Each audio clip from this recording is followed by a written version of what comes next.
Sorry for the delayed start, but let's go ahead and get started. Does everyone have enough space here? We all fit in here normally, but sometimes it feels more full.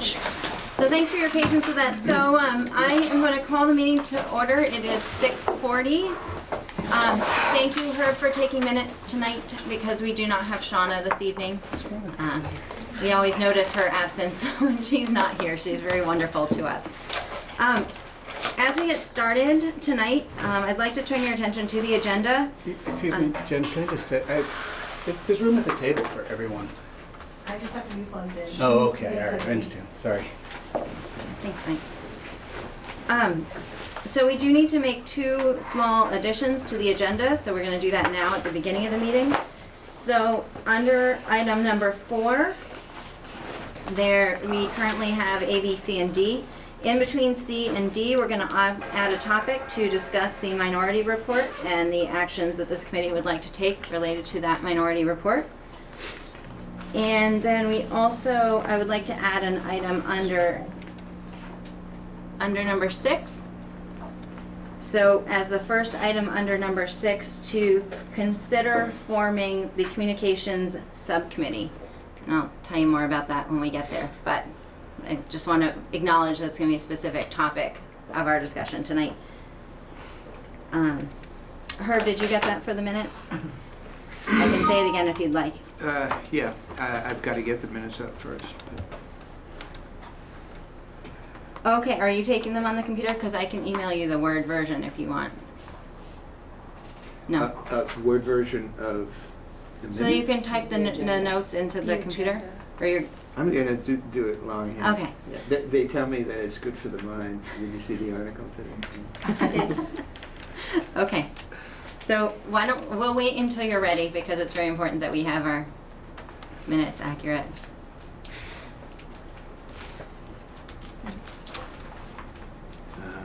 Okay, and you added a discussion of the minority report under which item? Under Jen? number 4, in between what's currently listed as C and D, Mm-hmm. and then under item 6, Well, between C and D?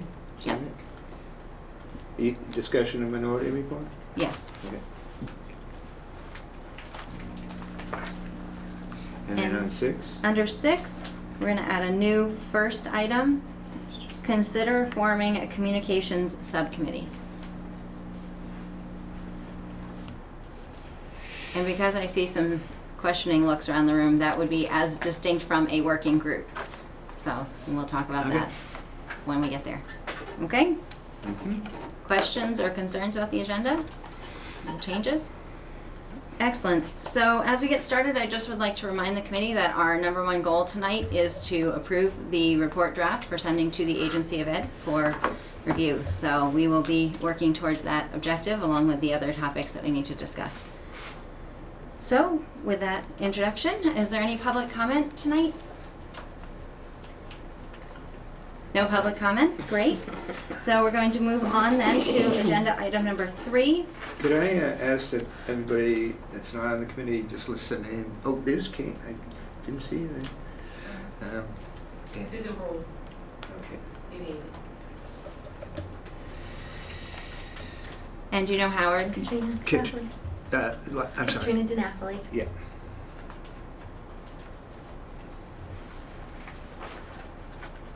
I just know you as Howard. What's the last name? There we go. It's always Howard. You're so important, we don't need to use your last name, right? Everyone knows who you are just by Howard. And then, of course, you know Andy Letourneau. That helps me realize it. Howard. Okay, thanks. Okay, and you got Andy, of course. You know Andy Yeah. Letourneau. Okay, perfect. You got me? Yes. All right.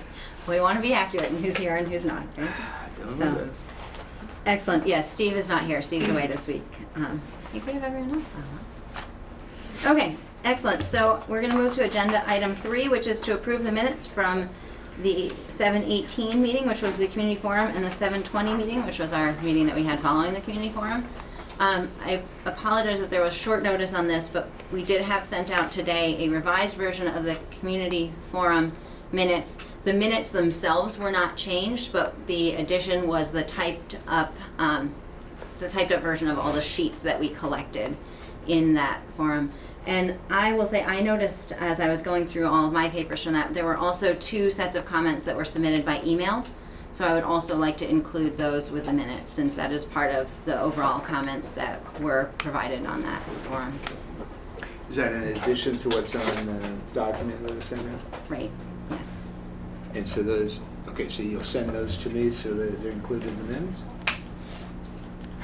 My thought was to have Karen include them with the minutes from our community forum.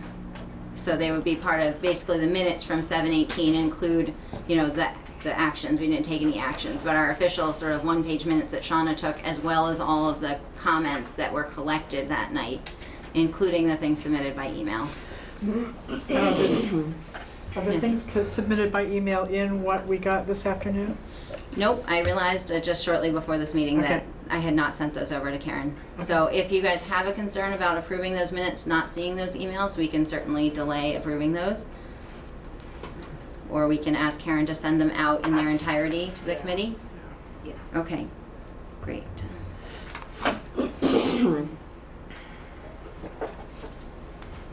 Okay. So with that addition, and with the note that we will send those complete minutes out to the committee after, when we get a chance to do that, when we have Karen back in the office to do that, I would entertain a motion to approve those 2 sets of minutes. So moved. Great, so motion by Ed, Second. seconded by Michaela. Any discussion? Great. All those in favor, please, all right, raise your hands, we'll be good. We'll raise our hands, we'll do the count.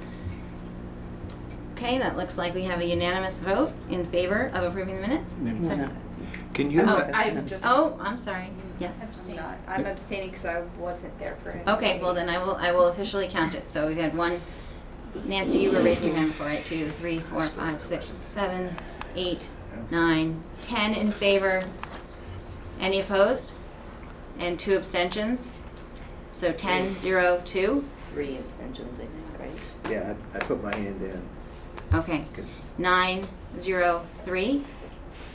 And can you date the min, I'm getting, a little confused about which minutes we approved. Yep, we approved both sets of minutes that were in but agenda there item are 2 3. versions, right? Didn't you say there were 2 versions?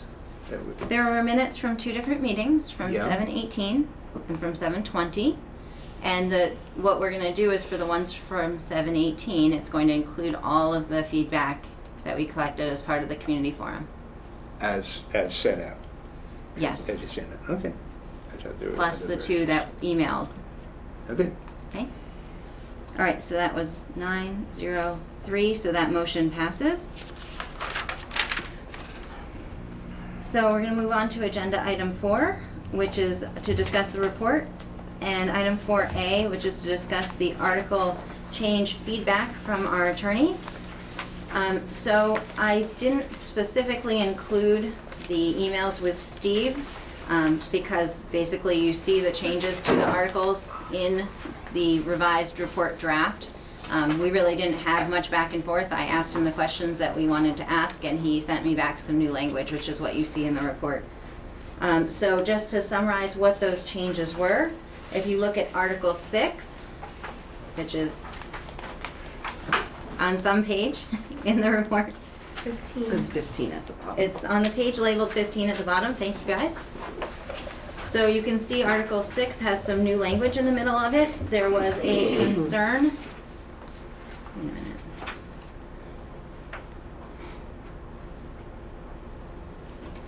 Okay, perfect.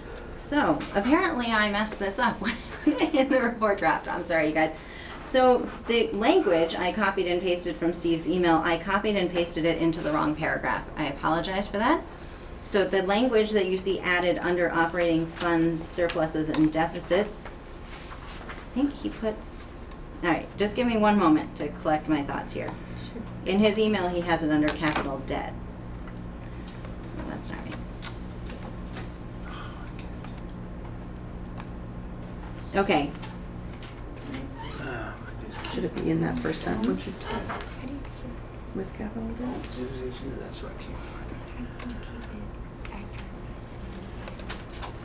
So the email that I have from Steve responding to our inquiry actually had that new language being added to the end of the paragraph about capital debt. So I apologize, it looks like I placed that in the wrong location. Can you remind me of the page one? We're on page 15. Thank you. And for the minutes, you're welcome to capture that level of detail, but you really only need to capture that we're having a discussion and the motions that are made, unless you want to capture more than that. I still have to follow it in order to Right. decide what needs to be put in the minutes. Thank you. Absolutely. Okay. So on page 15, the new language needs to go at the end of the paragraph about capital debt. So basically, that paragraph that is titled Capital Debt will say the new SD shall assume all capital debt of the forming entities, including both principal and interest, as may exist at the close of business on June 30th, 2018, comma, with the exception that any debt incurred by a forming elementary district for a non-essential repair of such forming elementary district school building after November 8, 2016, that will not be repaid in full on or before June 30th, 2018 shall remain the debt of the forming elementary district unless the voters of the new SD vote to assume such debt as a debt of the new SD. The governing board of the new SD shall determine what constitutes an essential repair of a school building. So if you guys remember the discussion, the concern was that an elementary school board could take on a large amount of debt in the time between when we vote to form a union and when we actually form that union, and then everyone would have to pay for that, even though everyone had not voted for that. So this language, I think, is, well, let me not editorialize. This is what Steve suggests we add to the article under capital debt. Nancy? So, I may just have my dates wrong, but doesn't the forming elementary district disappear after June 30th, 2018? How can it have debt if it doesn't exist, though? So I think that the intention, and not having had a thorough discussion of this with Steve, the intention is that the elementary schools would be discouraged from taking on significant debt with the expectation that the new supervisory district would take over that debt. Right, so in effect, the elementary district, I guess, would have to determine what to do with that debt should they be in that position. Okay. If Steve's happy, I'm happy. Any other questions about the change in Article 6? Andy? So I don't know when it's appropriate, but since this changed here, should Article 10, Section 5, first paragraph reflect this change as well? It's a great question. So I specifically asked Steve that question, and he was in agreement with my interpretation, which is that we wouldn't need to include it in Article 10. The things that we include in Article 10 are really things that we would not want the new supervisory district board to be able to change, and this is really not something that is probably falls into that bucket. So, for example, he suggested we should put in the terms about how you could sell the real estate of the new supervisory district as something that would be voted by the voters, because you wouldn't want the board of the new district to decide they didn't like how they could sell the real estate and just change that. This is really probably not something that is that requires that same level. So our thought was not to include it in Article 10. I don't look like it. You don't look like I've really answered your question. If from a legal perspective, he's fine with it. It just seems to me that when you chop it off like that, you've chopped it off like that it doesn't hold all the rest of that meaning in the part that's voted that says it will all come across. It doesn't say it will come across with an exception. It just says it all comes across. But no, you've addressed my concern, so I'll drop back. Great, thank you. And I think that it is within the realm of possibility for this committee to decide that it wants to include that language in what's voted. I know we have discussed previously that what's being voted is already quite long for people to be looking at on the ballot, and so my thinking was that that wasn't probably necessary. I had one other note here in the email from Steve, which is he noted that he did not include the high school forming district in this language, and the reason is because we would all be voting on that debt anyhow, so it really wouldn't be, relevant to the concern that was raised. Herb? Can I assume that you had a discussion about what non-essential repairs mean? So the language that Steve proposed includes the last sentence, which says the governing board of the new SD shall determine what constitutes an essential repair of the school building. So that basically means Okay. that it won't be defined for the articles. It would be defined if this situation arises. It would be defined by the new board. Herb? I hate to bring up something that you probably, have you folks discussed this issue thoroughly? I don't want to repeat something that you've discussed where I didn't attend. I just think it's a little lot. I don't know that we discussed it thoroughly. The concern came up from the community forum, so last meeting we discussed the concern and we decided to ask our attorney whether And there was then language you that could be gave- added. And then Steve gave the language. Yep.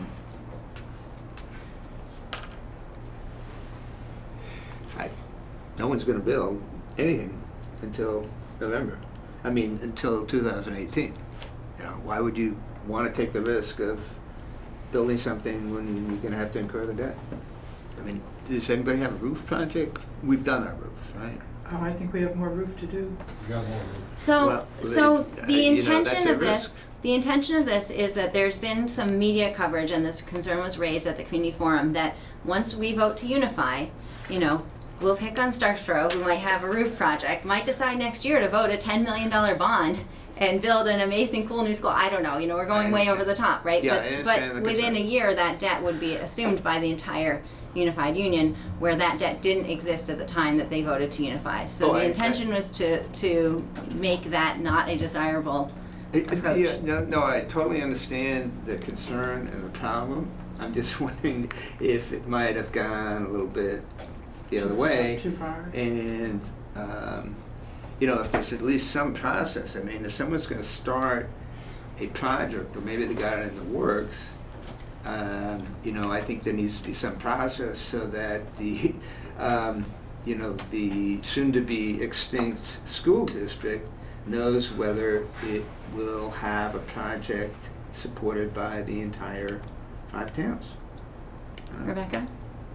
I would agree with her that if there could be a little bit of language that allows for it between now and 2018, if we do have what we believe is an essential item that needs to be covered by a school district, that they would have somebody who could say, yes, that will be essential, or no, that's not, because this doesn't allow a determination to be made until after the new board is formed. And so between now and the new board is formed, nobody can say, I'm saying if, it's within reason, yes, this is covered, or no, this is not. And so a roof, obviously, we could probably say is essential, and most people would know, but there are enough things with our older buildings that maybe aren't a guarantee. Like, for example, asbestos in the high school right now is being removed. Is that essential? No, most asbestos isn't an issue unless it's actually cracking or damaged. But is it something that we would all agree should be removed if we can in an elementary school? Maybe.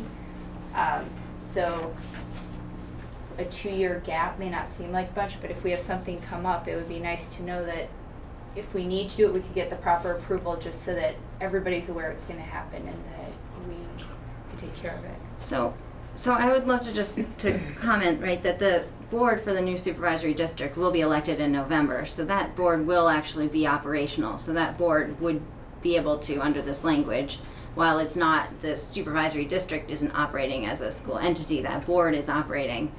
And I would imagine those discussions could happen. My understanding of the type of debt that this is talking about is debt that is voted by a bond of the population of a town. It's not, within the budget that's already taken on by the schools. So it would be a fairly special circumstance, I would imagine. Okay. Mm.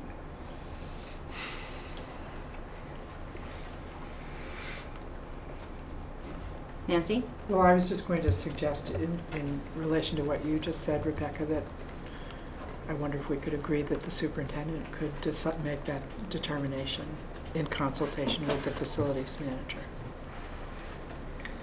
Be fair, give a time of just a few months, I think, from the time, should this pass in November, there's a few months before the secretary sort of really officially convenes the new board, after which the new board would exist to make the decision. So it's a few months window.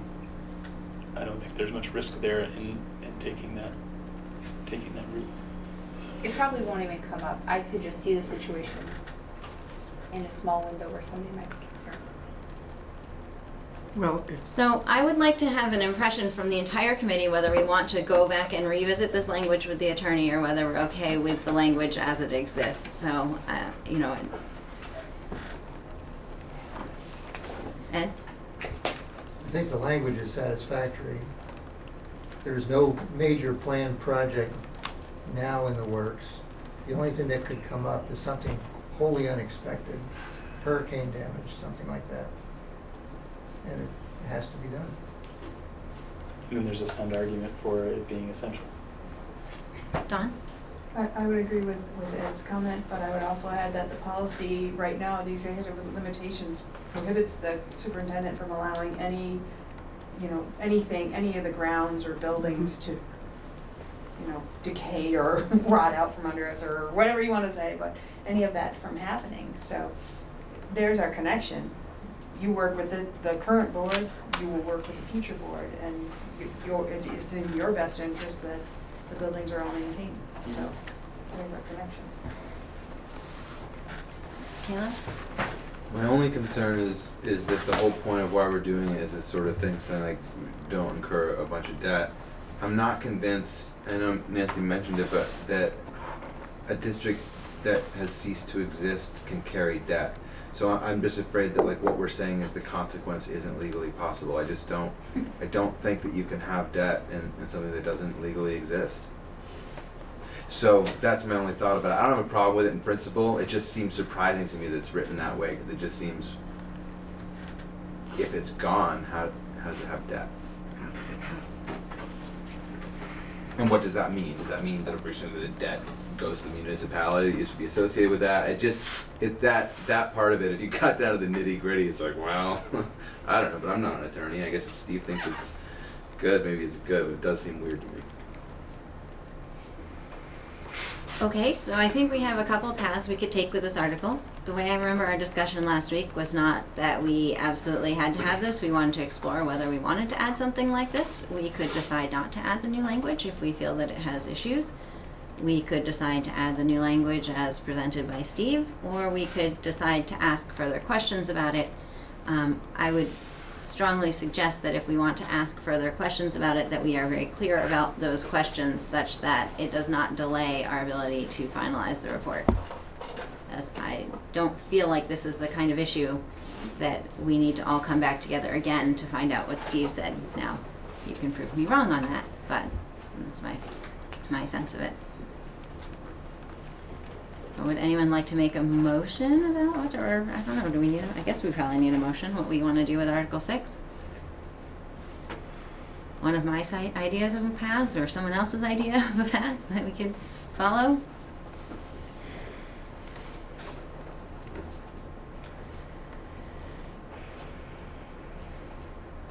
Allison? I'd like to make a motion that we accept the language, the proposed language, after consultation with our legal counsel, moving it from where it currently sits to where it's supposed to sit as part of Article 6, special funds and debt. So, I'm sorry, where is it being moved from? It's being moved from operating fund surpluses and deficits Yeah, to above it, capital debt? capital debt. At the end of that. Yep. And just before I ask for a second, since you're still, in my opinion, forming this motion, you said in your motion after consultation with our lawyer. Are you implying that there will be consultation after this meeting? No, I'm implying the consultation that has already occurred. Okay. So, should I rephrase it to be on the advice? I don't know. Or just take that out? I would just say to accept the language as proposed by as proposed. by legal counsel. I just wanted to be clear since there were different paths I suggested there, okay? So the motion then is to accept the language as proposed by legal counsel with moving it to capital debt. Is there a second? Seconded by Michaela. Is there discussion? I'm sorry? Okay, hearing no discussion, all those in favor of the motion to accept the language as proposed by legal counsel and move it under capital debt, please raise your hands. Okay, we got 1, 2, 3, 4, 5, 6, 7, 8 in favor. Those opposed? 3, and 1 abstaining, so that is 8, 3, 1, and let me just consult me. So 8 and 3 we had 11 members voting, so we needed 8 for a 2/3 majority, so that motion passes. Great, so moving on, the next articles where we made some changes were to Articles 8 and 9.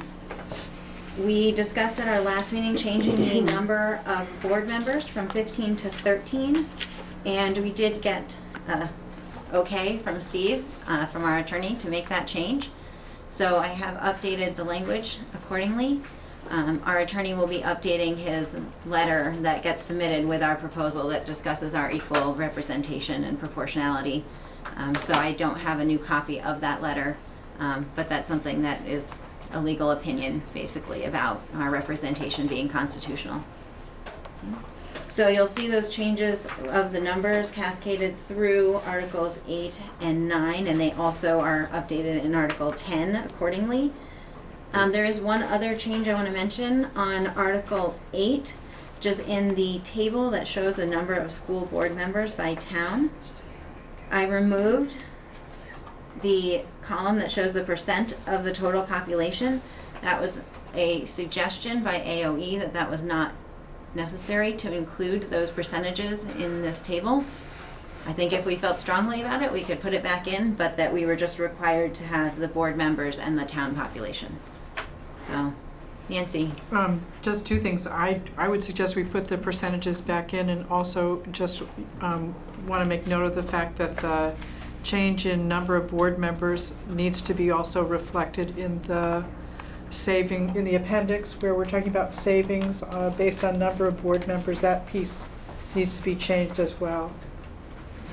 Do you know what I'm talking about? I will make a note of that. I thought that, It seemed like you did do that. because there your may be number was more different. places where it is referenced, so. I'm sorry?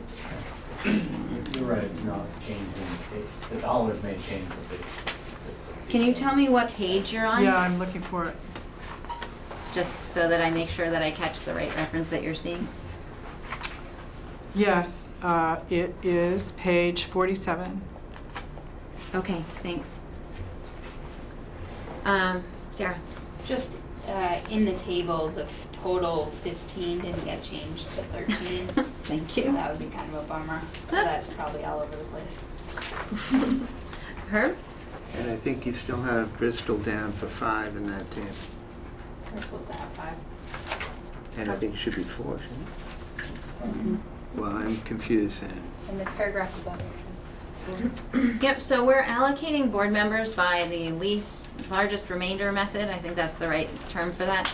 So basically what you do is you figure out how many people it takes to get a board member, basically. That's my totally unofficial definition of it.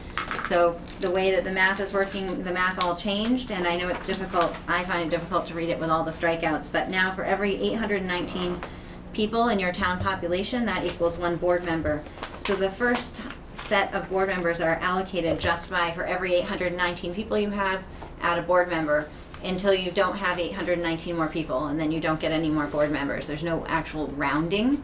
So then under the part B, if we don't allocate all the seats, then we say which town has the most number of people left, and that town gets another board member until you've allocated all the board members. So this is a method that we have discussed at length as a committee and agreed on previously. So the updates here are just in the actual math numbers you know, because the population minimums changed and the remainders changed.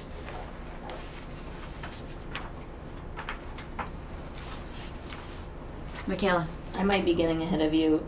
On page 19. I just noticed that, so the table Okay. on page 19 We're good. also needs the board member numbers updated. Yeah.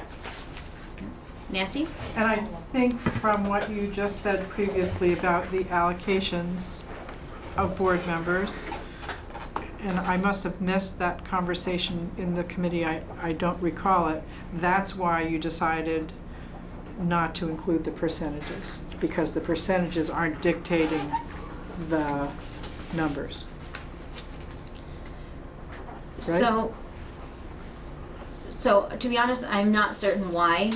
It was Donna Russo-Savage at AOE suggested removing that. I think it was in conversation she was having back and forth with Steve. Uh-huh. And then it was passed on to me as you probably could take those out.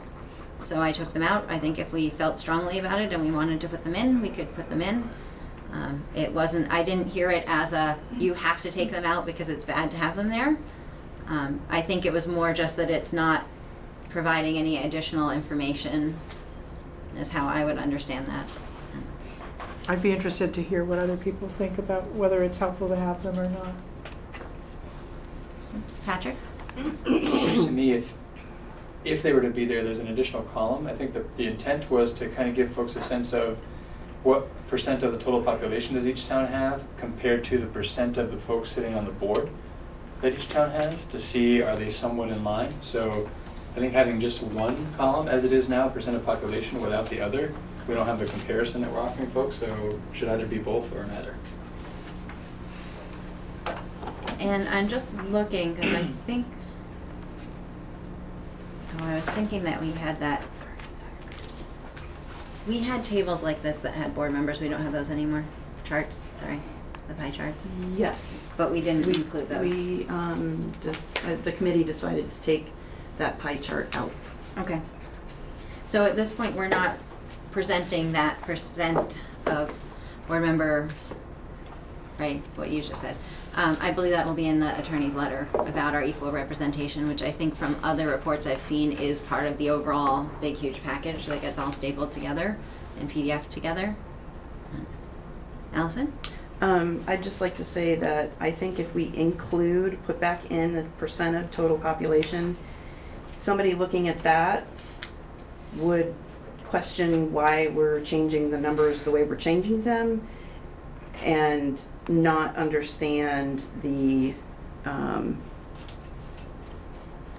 minimum, the larger, the remaining numbers. They would be confused because it's confusing enough. Okay. But I think if we put in those percentages, somebody might use those percentages and say, well,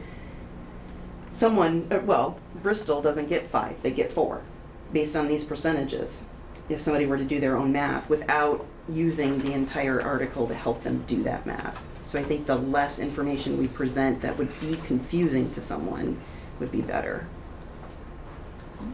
Other thoughts about that? Mike? I think the most common comment, I don't know if it's the most, a common comment that I've heard from people is, how come we all can't just have 3 or 5 or something? And I think the percent of population would assist in helping people understand. Herb, you had your hand up? No? Yeah, actually. Herb? I think it's probably, if it's a choice between having a little more information for people and not, I would prefer having more information out there. Dawn?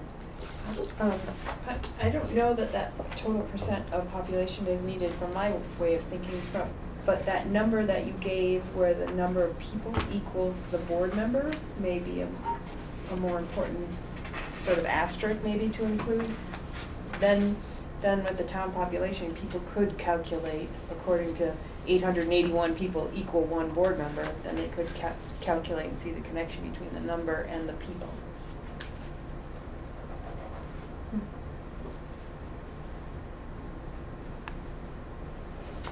So your suggestion then is to basically do some kind of a footnote to that table that mentions what is included in the first item of the article?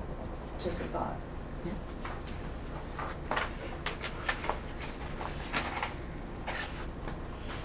Okay, so we have lots of possibilities. Which way do we want to go? Nancy? I make a motion that we put the percentages back in, and when people, I make that motion. Is there a second? Sure. Seconded by Mike. Did you get that, Herb? Yeah, I didn't catch it. Okay, Nancy made a motion to put the percents back in, Yeah, I get that. and seconded by Mike. Any further discussion? All those in favor of the motion, please raise your hand. And we've got 1, 2, 3, 4, 5 in favor. Those opposed? Got 1, 2, 3, 4 opposed. And abstentions? And 3 abstentions, so that motion does not pass. Okay, so what do we want to do? Can I Herb? ask? So, I'm just, why did you have to make a motion? I mean, Nancy's having to make a motion to put something back in that was in there before. Nobody has approved taking it out.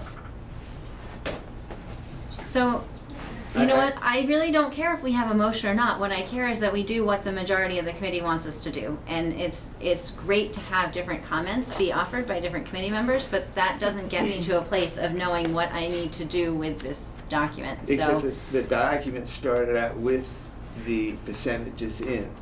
And we receive feedback from the attorneys who are reviewing it, including the attorneys at the Agency of Ed, that we should take it out. So that's why I took it out, but that's why I have marked it up, and that's why it's presented for discussion by the committee. So if the committee really doesn't want to take it out, then we can go back and say we don't want to take it out, we want to leave it there. I think that we may be spending a lot of time on something that in the end is really not all that consequential to us. It's not changing the number of board members we have, it's just whether we do or do not show percentages next to the population. But I don't feel like I should make that decision myself, so that's why I'm asking the committee for a decision.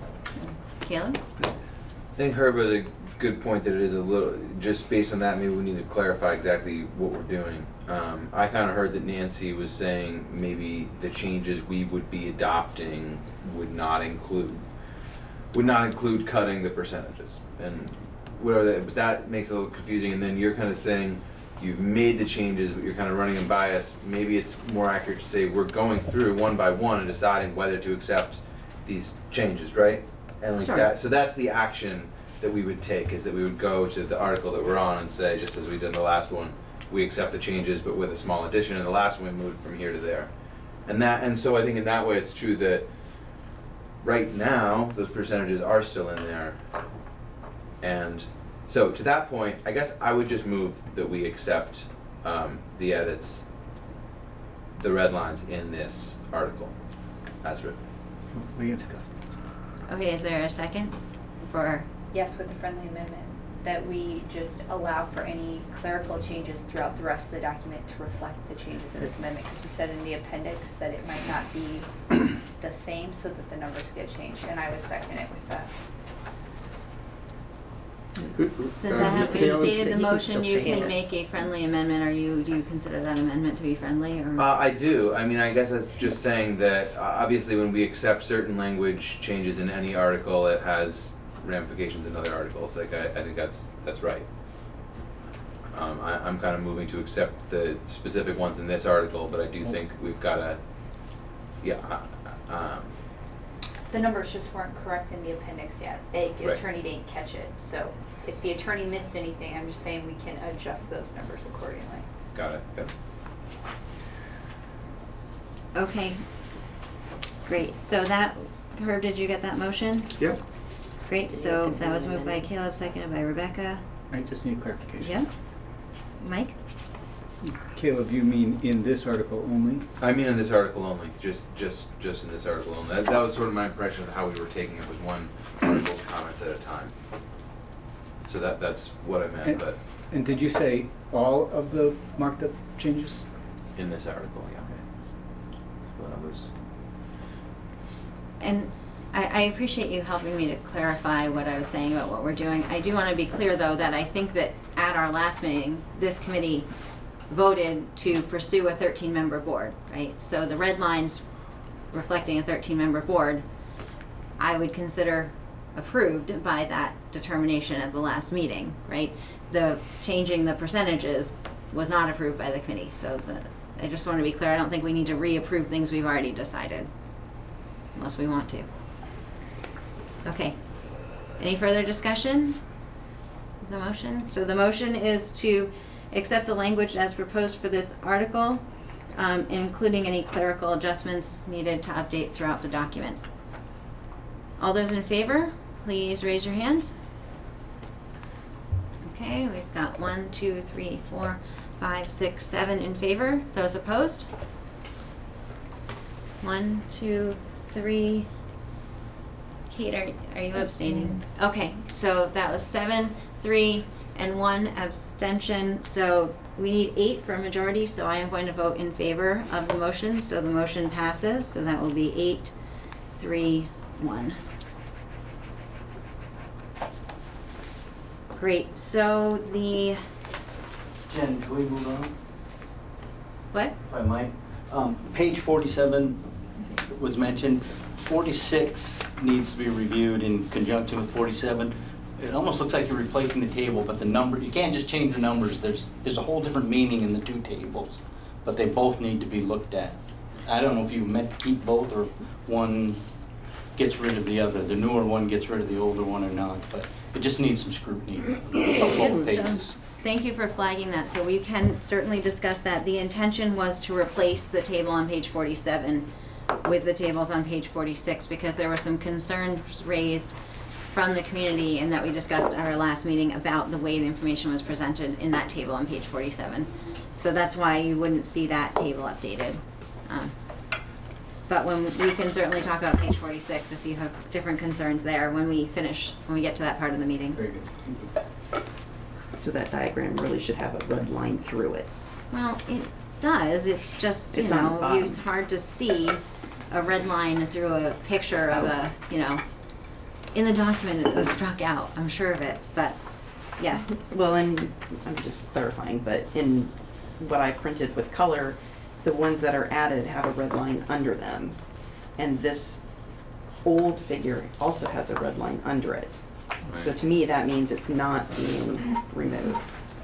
So if the intent was to remove it, then I'm gonna draw a red line right through it. Yes, please feel Okay. free to draw a line through the table on page 47, pending our discussion, assuming we decide to go forward with that as a change.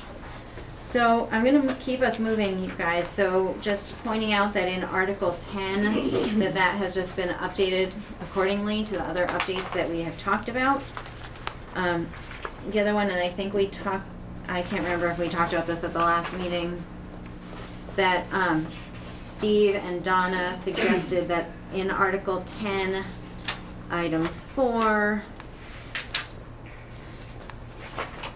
the part about the school closing, basically what they suggested doing is moving what we had previously as number 6 under school closure to paragraph C under number 4 about school closure, because other parts of that reference rules for school closure, so they felt that it was more clear, because before it was referencing Article 14, which doesn't actually exist in what the voters are voting on. The lawyers are sorting the stuff out. The language itself didn't change, it just got moved. So what was 6, I think it became 1 paragraph and is now 4C. So I just wanted to point that out. So under Article 15, at the last meeting, we did approve some changes to that. So we moved a paragraph to be the second paragraph to the first, and we changed the words highly valued to celebrated and cherished. And I brought that up to Steve. He had no concerns about that change. Patrick? Just coming back to Article 10 for a moment. Item 5 has the capital debt language without the edits that were made earlier. I Yes. think you had referenced maybe the advice was for that not to be included in Article 10. So I think it probably should come out of Article 10 altogether, or if it's included in Article 10, should read the same way as it does in the other article where that exists. Right, so I think that what the email conversation I had with Steve Stitzel was that the new language that we're adding about capital debt would not need to also appear in Article 10, because it's not really something, in his opinion, it wasn't something substantial enough that it would warrant being voted by the electorate, unless we felt different. But of course, the fact, what's in there now, we would definitely need people to vote on. So, if that sounds okay.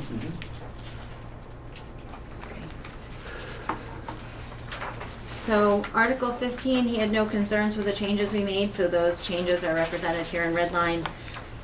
Article 16, we did have some discussion last week. We had actually a lot of community input that it was unclear, the last sentence of the first paragraph that talks about unique needs of particular students. And I actually sent Steve the specific comments that we had, that community members had written on our sheets of paper about that, and expressed to him that there was some concerns about that. And I wanted to just read you guys what he wrote back. He says, I do not recommend making a change in this article. As drafted, it requires the new supervisory district board to adopt a policy that will allow enrollment of elementary students in schools other than the student's school of residence. I suggest allowing the board, through the policy adoption process, to determine what is, quote, appropriate to address unique needs of particular students. Remember that the articles, end quote, sorry. Remember that the articles of agreement will likely continue for many years. What may be considered appropriate now may differ from what appears appropriate 4 years from now.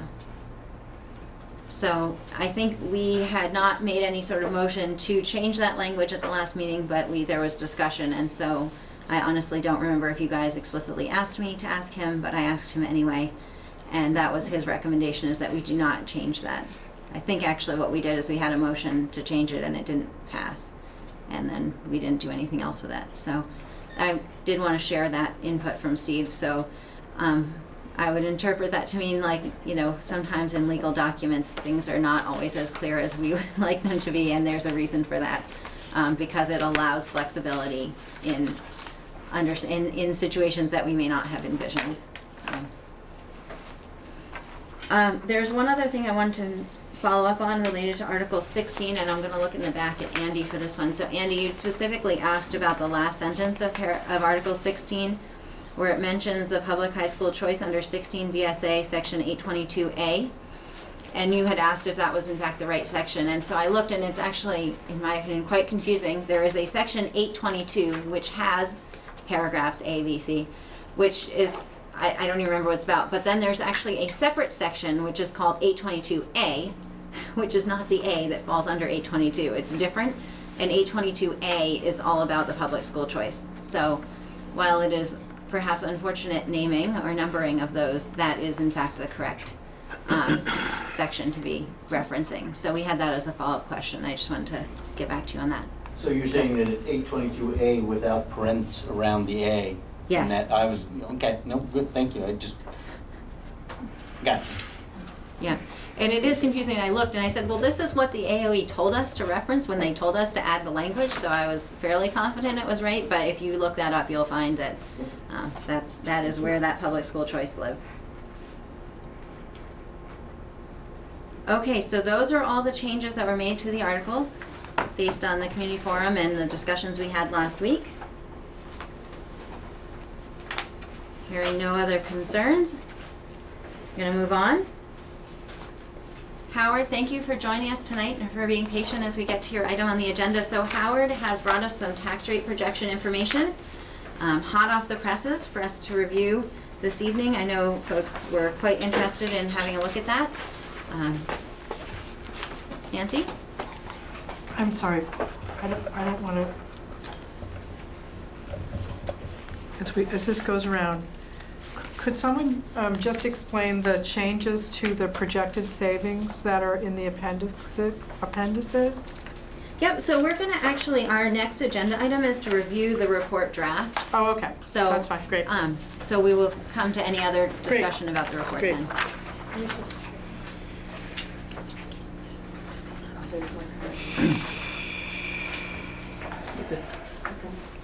They're coming around.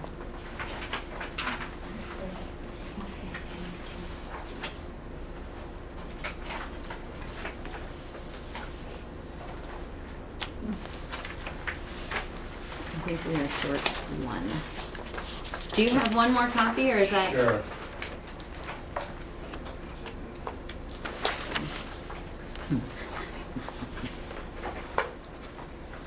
Thank you. Do you want him to come sit up here in my spot, or? What? Well, I I can just- stand up here. You want me to stand over there? Well, I know Sean's probably not able to catch you on the video back there. Sure. Do you want to pull up a chair up here? Sure. Here, you can have mine, I'll go find another one.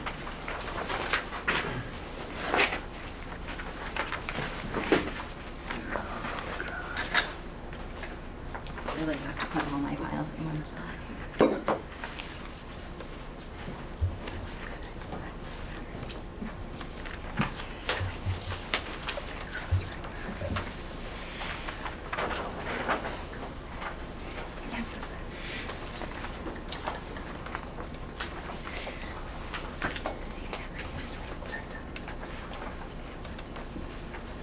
Do you want this spot?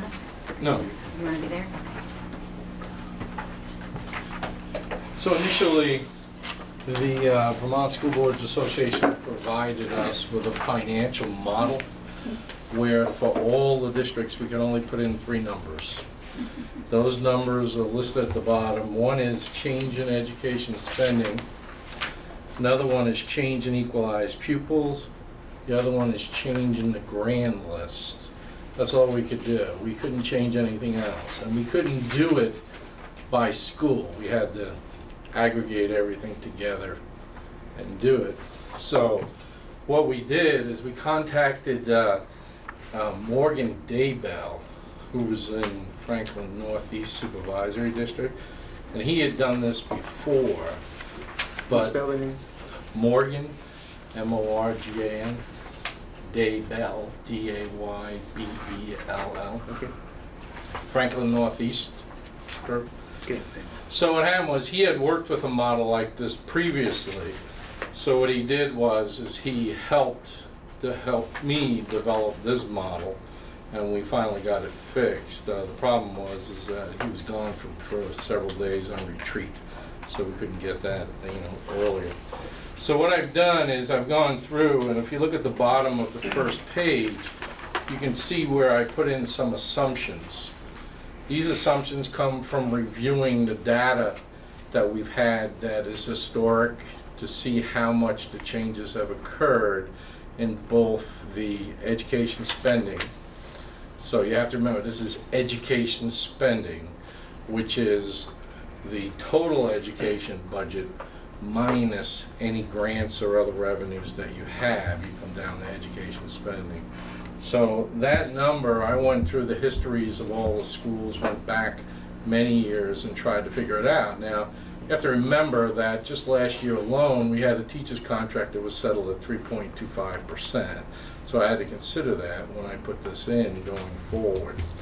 So you'll notice here that Lincoln historically has a higher increase in budget than most school districts, and also Starksboro.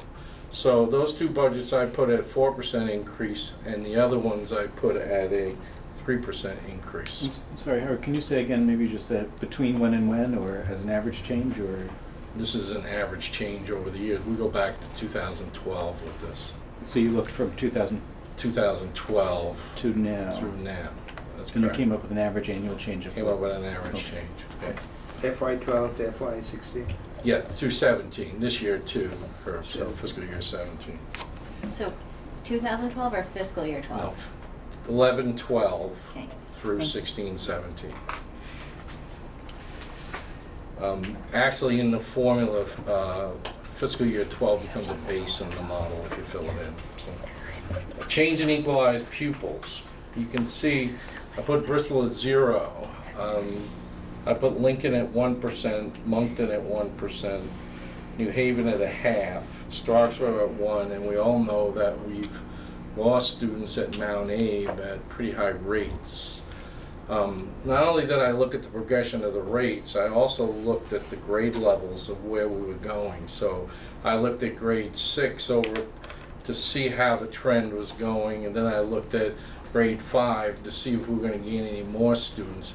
It doesn't seem like we're going to. If anything, if Mount Abe breaks even this year, but I still use 1% in the model because of the way we've been losing students. The last one is the grand list. And I did use the same, because that's usually based on an inflation factor, so I put that in at 2% all the way across the board. So that one I stayed pretty static on all the way across the board. When you put this into a model, this is my summary of the next few pages. And what you'll see is how the model develops the numbers. And you can see the first page after my sheet. If you look at the data, this is based on 100,000 of a residential homestead. And you can see on each particular area, starting in 2020, how much the savings is. Fortunately, with these numbers, everybody had some savings. If you look to the right, you can see on a $100,000 home over this period of 5 years, you would wind up with a savings in Bristol of $372. And you can see that the highest savings here would go to New Haven at $426. I'm sorry, a Lincoln at $527. So there's a range of how these would develop. The other factor that was plugged into this was the educational residential values that are in place currently. So those have also been plugged into this formula too. So the generation of this comes out. So this page shows a $100,000 home, right? The next page shows 150, and I did it in 50,000 increments. You can see it goes to 200,000, 250. So if you go to the highest one I have there, which is 300,000, you can see here that if you're a Bristol resident over that 5-year period, you're going to save $1,116 if you have a $300,000 home.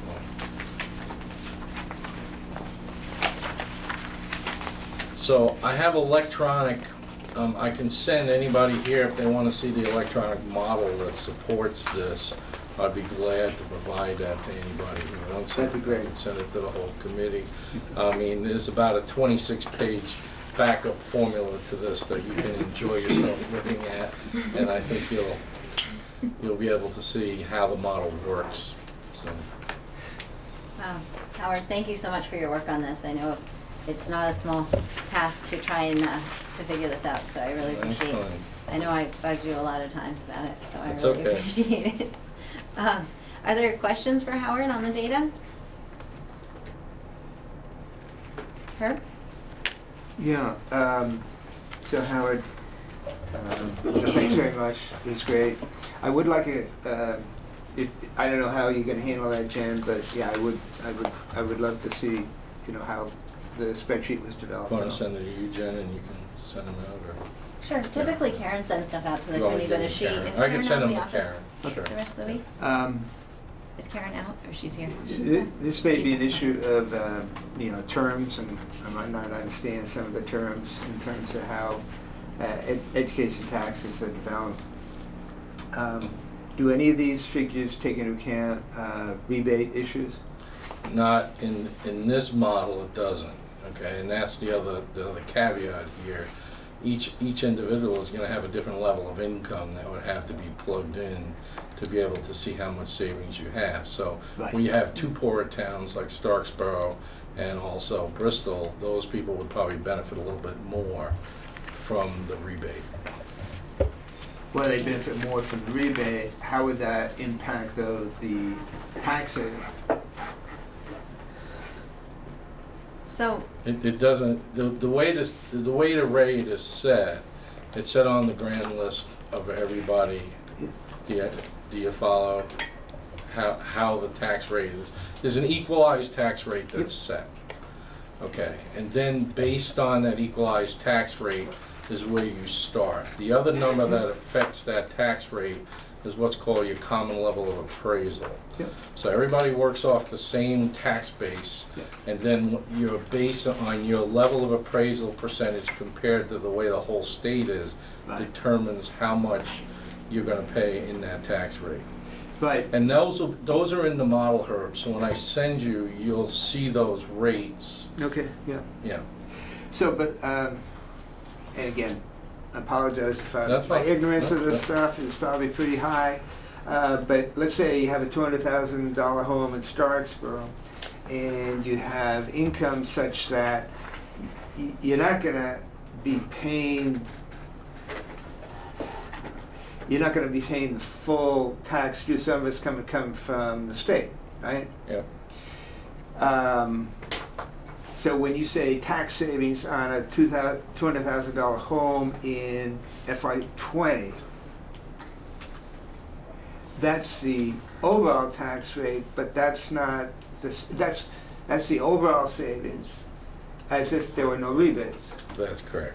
If you have a rebate, you're going to get less of it. No, Savings? More you should separate. get more. And it's different, right? They're- Do you they're remember a few calculated weeks differently. ago, we included in the packet, there was a document from the AOE that attempted to explain how the tax rate savings would apply for people who pay by property value versus by income. So I think that was the first kind of guidance that AOE had really issued on how it would be affected. Typically, what we're able to present when we present our budgets is only the tax rate based on property value, not based on income, because there's too many other, at least my Yeah, understanding, there's very- just too much that goes into that. And actually, this year, it was changed considerably because the Vermont legislature changed the income level for those way up. Yeah. Bless it.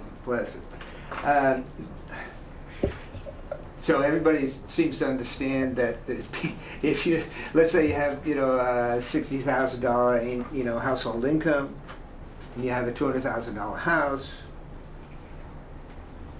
you can't run, you can't project what savings that household can have. Why can't you just, okay, we know what the tax is going to be on the 200,000. We know what the savings is going to be.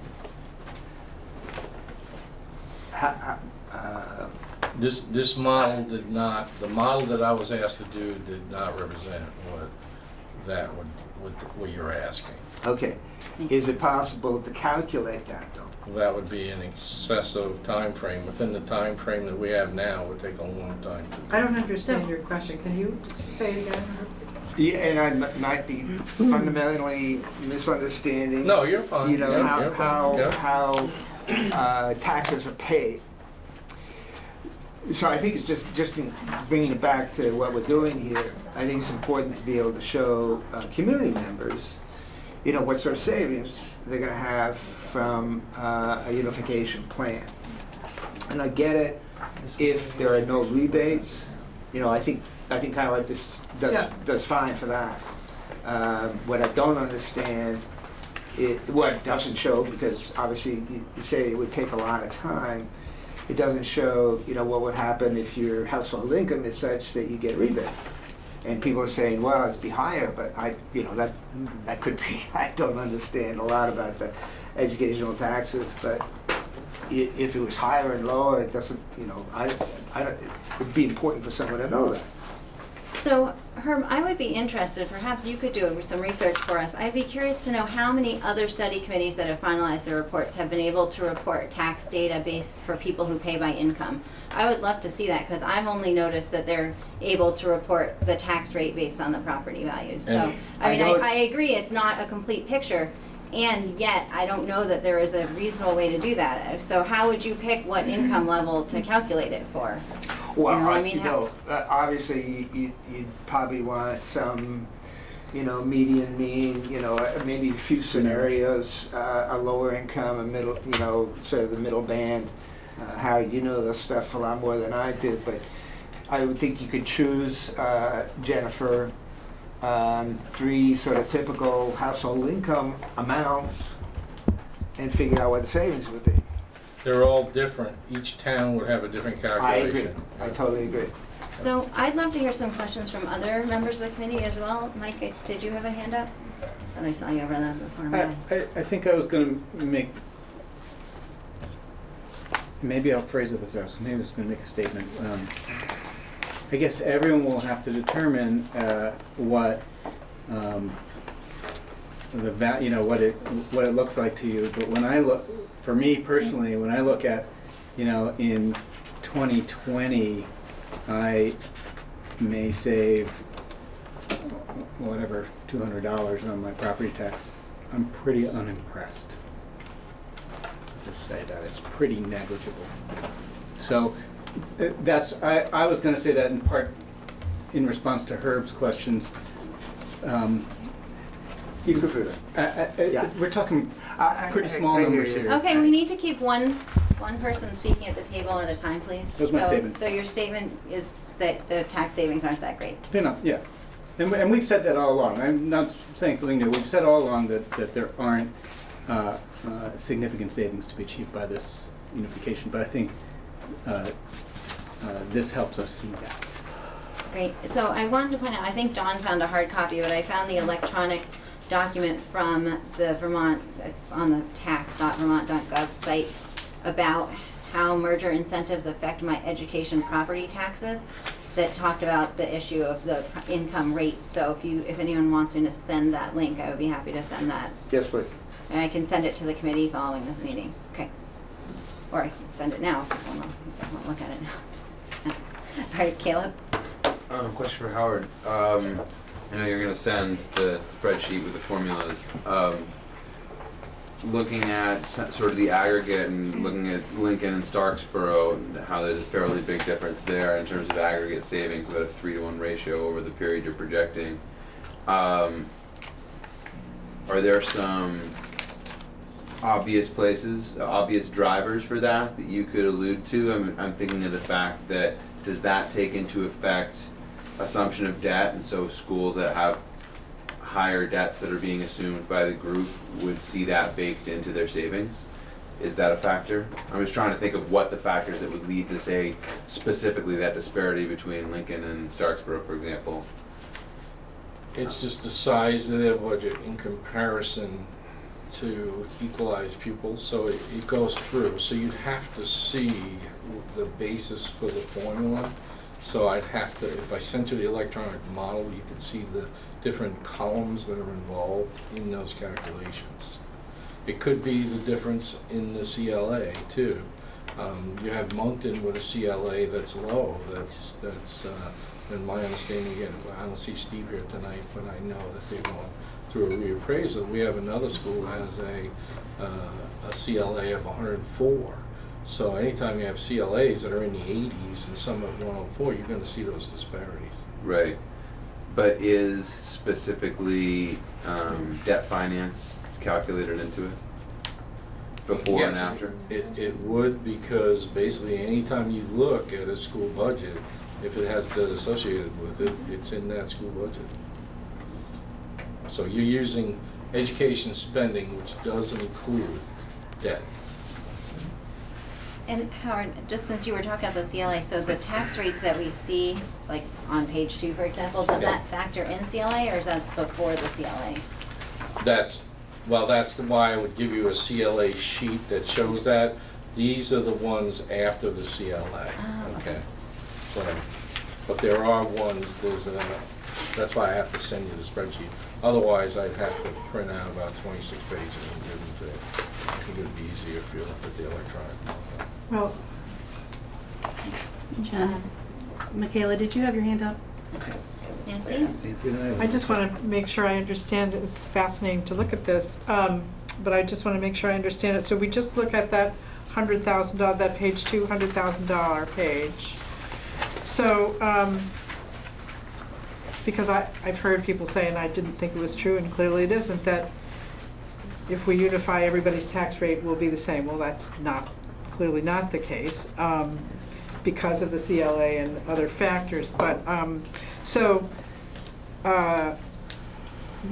the tax money homestead that, I'm just looking at, say, Starksboro on that second page, Howard, that tax money homestead, that's the, what is that number? That's the grand list of the homesteads I see, of the town of Starksville. okay. And the tax savings due to unification, that's the tax incentive, like that's the 8 cents right there in FY20. That's correct, that's built into that calculation. Okay. Yep. Well then, I understand. I think I do. And, oh, so one reason why, I think it's true, but I'm just working my head around this, so help me out. One of the reasons why tax saving in, say, Lincoln might be higher than tax saving in another town is that Lincoln's debt, in this unification model, anybody's debt is spread across all the towns. So whereas they might have been paying for their own debt, now all of the towns are helping to pay for that, and so a school that had more debt will have more savings. Well, it just has more budget, so it's built into the budget. Yeah, Yep. if you took but it's not specifically aligned with that line. Sure. But because it's in the budget, it's going to make it higher. Yep. So I would say indirectly it does. Okay, thanks. Allison?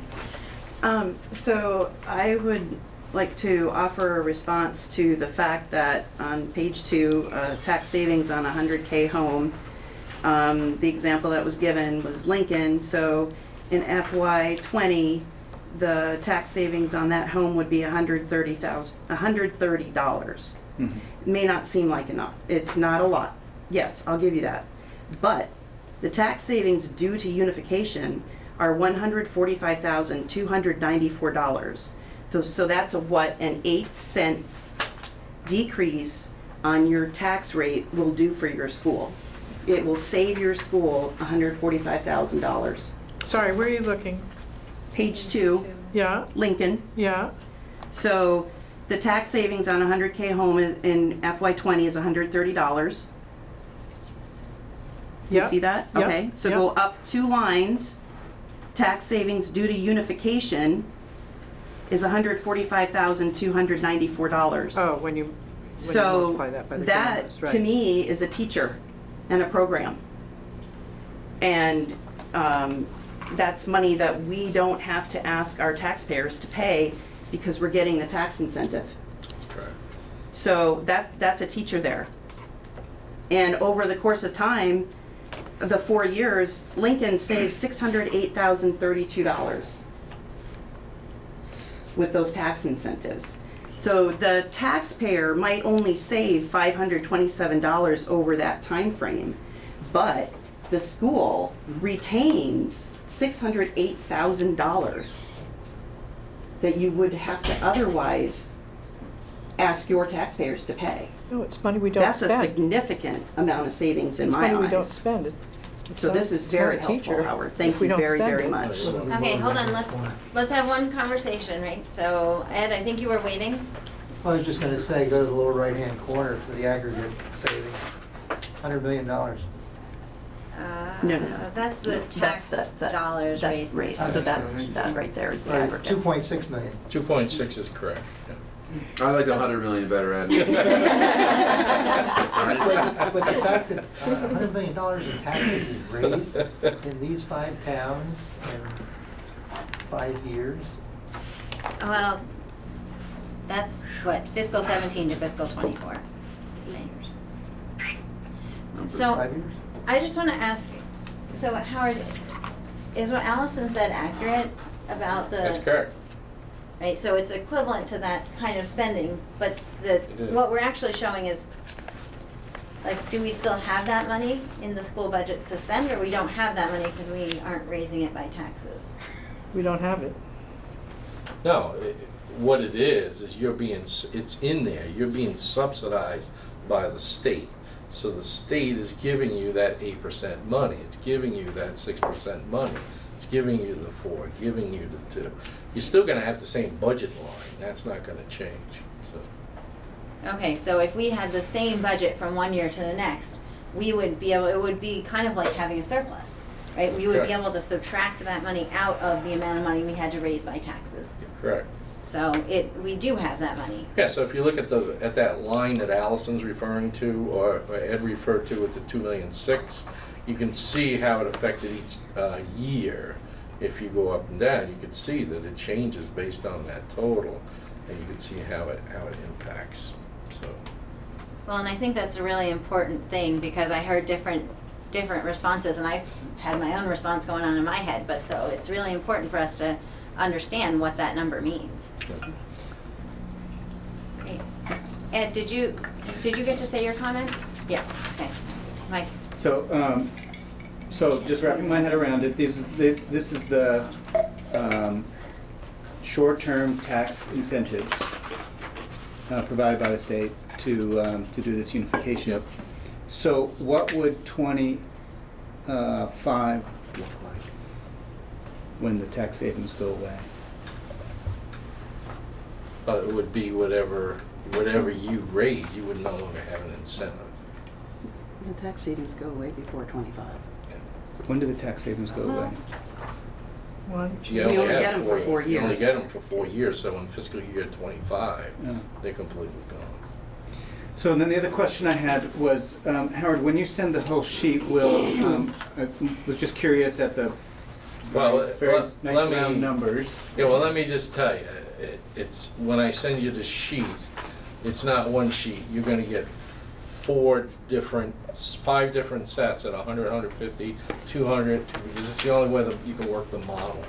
So what happens is you're gonna see all those 5, and then what you're gonna have to do is go through all 5.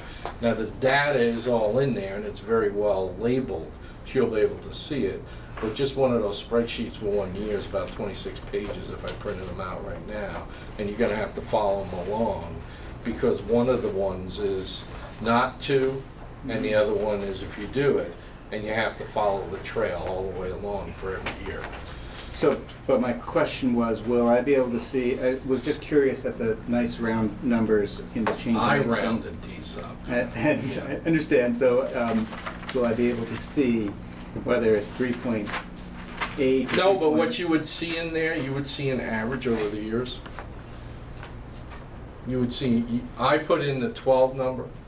Yeah. It takes the 12 number against the 17 number Mhm. and develops an average for those years. So you'll be able to see Okay. that. The answer is yes. Okay. But you also, you just can't use the average. Yeah. You have to look at trends. You have to go Mhm. back to the data and make sure you understand where these kids are coming. I've been trying to predict the movement of students for 3 years now, and the data just doesn't adhere to the model. It just doesn't. I was speaking specifically to the change in education spending line. Yeah, That's the you'll one be that- able to see that, yeah.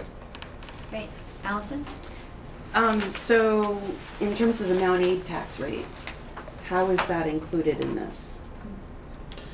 It's included because the way it's included. Are you including it in You'll see each that separate in the town? Yeah, what Okay. has to happen, and let me just explain that, because some people may not be privy to that, is that every town, let's take Bristol, if Bristol has 48% of students that go to Mount Abe, and 52% of their students stay in the elementary school, then that rate is bifurcated.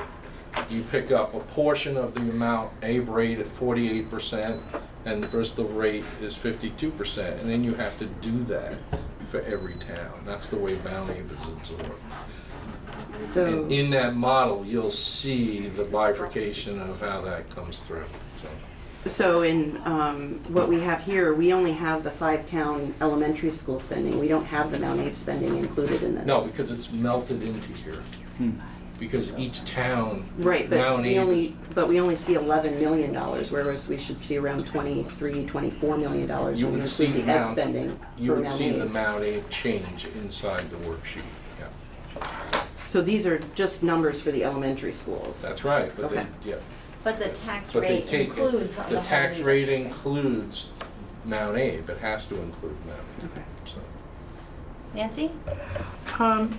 So the second half of each of these sheets is if there was no change in governance, right? Am I right? And Yep. when it says red at the top in the top left-hand corner, it says red effective FY20. What's red? Red was another model for consolidation, and basically his format showed red. Okay. So we haven't taken it out. Okay, This is- and then my This oth- is still a full consolidation. Okay, so my other question is, I understand that the funding for the tax incentives comes from the ed fund, right? That's correct. And the ed fund comes from taxes, right?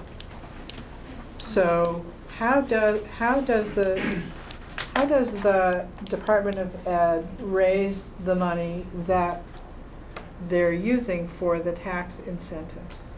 So, Howard, I wonder, and it would be great if you had a perspective on that. I imagine that might be a question to ask, like, to the Department of Ed, rather than, I mean, that's not within our supervisory union to determine that, right? But Well, if you I have think it's a perspective- legitimate Well, question. this is why first in is important, because the people who have gone earlier are being subsidized by the taxpayers, and that's what's going on. So if you're early in, you're getting subsidized. So whoever went in first with the 10 cents are benefiting more than the people that wait. Yeah. So because they're not getting that incentive. And it's coming from, and you're right, it's coming from that fund, and that fund is fed by taxpayers. Yeah. $1 lottery tickets now cost $1.25. I'm sorry? $1 lottery tickets now cost $1.25. Yeah, really? So, Howard, I wonder. But your assessment is right, yeah. I wonder if you could clarify something that was stated, I think, by Nancy earlier, right? So we have, and I know I have publicly said that as we unify, we will have one budget and we'll have one tax rate, but then the CLA would be separate for each town. Okay, if you give me a minute, I can get that for you. No, I would, No, I can get it for my him, question is sure. just, will we in fact have one tax rate That's all- then all- adjusted? Okay. Yep, I can show you that. How would that happen?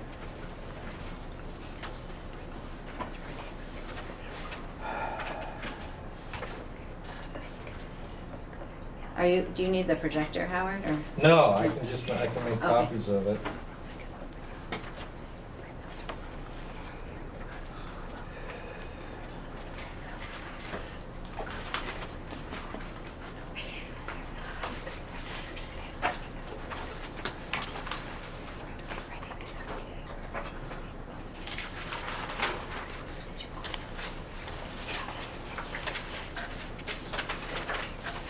So if you just give me a minute, I'll make copies of this and you can all have it. Thank you.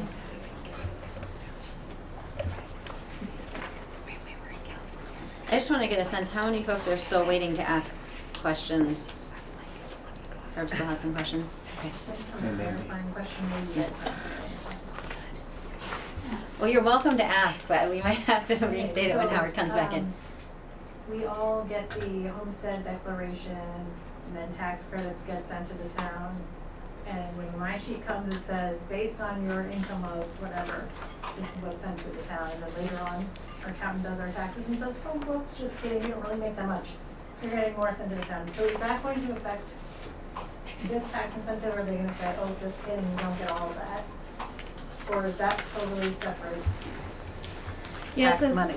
So that connects to the question I think that Herb was asking earlier. So basically, and I am going to send out to you guys a document that we had included in the agenda some weeks ago, but it's from the Department of Taxes about how do those things come together.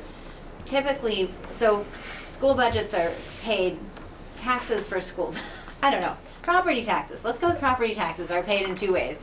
You either pay based on the value of your property, or you pay based on your income. So if you make less than whatever the threshold is for that year, you pay based on your income. If you make more than that amount, then you just pay based on your value of your property. Typically, we're only able to predict, like in our school budget work that we present to voters, we're only able to predict what the rate will be based on if you pay by your property. We typically don't predict what the income rate will be. But this document from the Department of Taxes tries to explain some of that. It's just very complicated because there's so many, because everyone has, even if you were in the same general income bucket, there's so many factors that go into figuring that out. I think it's more of a person by person kind of a calculation. I'm confused because when you say either or, I feel like I pay based on both. Like there's the property tax, the property value of my house, and then there's the income and the tax credit, so I guess Right. I'll read up on it. Can I Yeah. answer that? Yeah. What happens is when you file your tax return, you have to file your homestead election. Right. When you file your homestead election, you have to check a box as to whether you want a rebate or not. And now it's gone up to, in the 120-something thousand level, where people can still get a rebate on their homestead plus 2 acres, that value, which is done at the state level. You get a rebate if you're into that level. When your income gets below 47,000, it even jumps higher. And that's the same level that you get a renter's rebate on. So all that starts to jump, and you get an equation not only based on property levels, but also based on your low level of income if you're that low. So if you have somebody that makes 30,000 as household income, they're really getting a high rebate because they're below that threshold. Still going to get a rebate if their income's below the high level, but once they get below that low income level, that extreme low income level, then they're even going to get more. And that's why it's hard to judge, because those things are not, those are set by the state, and you have to go through and do a calculation. Savings are separate. Yeah, it's best done by going on, there's usually a calculator on the state where you go through, but you need your actual residential property tax bill to actually do it. And everybody's is different, depending on value, how much you're paying for state ed, for education property taxes. So all that is different for everybody, based on value of your property. So it's not only the value of your property that's kicking in on that, it's also the income value that's kicking in too.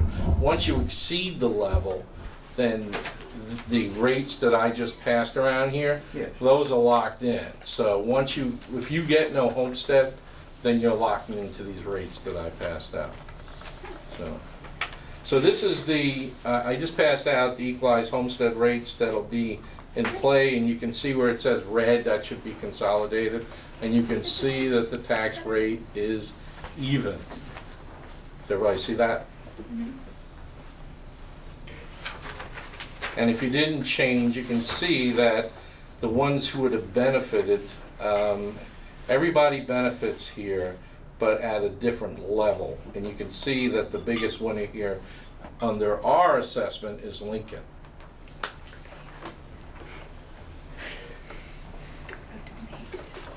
I don't understand how that, I don't understand. Well, actually, Herb was waiting for a Yeah. question. Herb?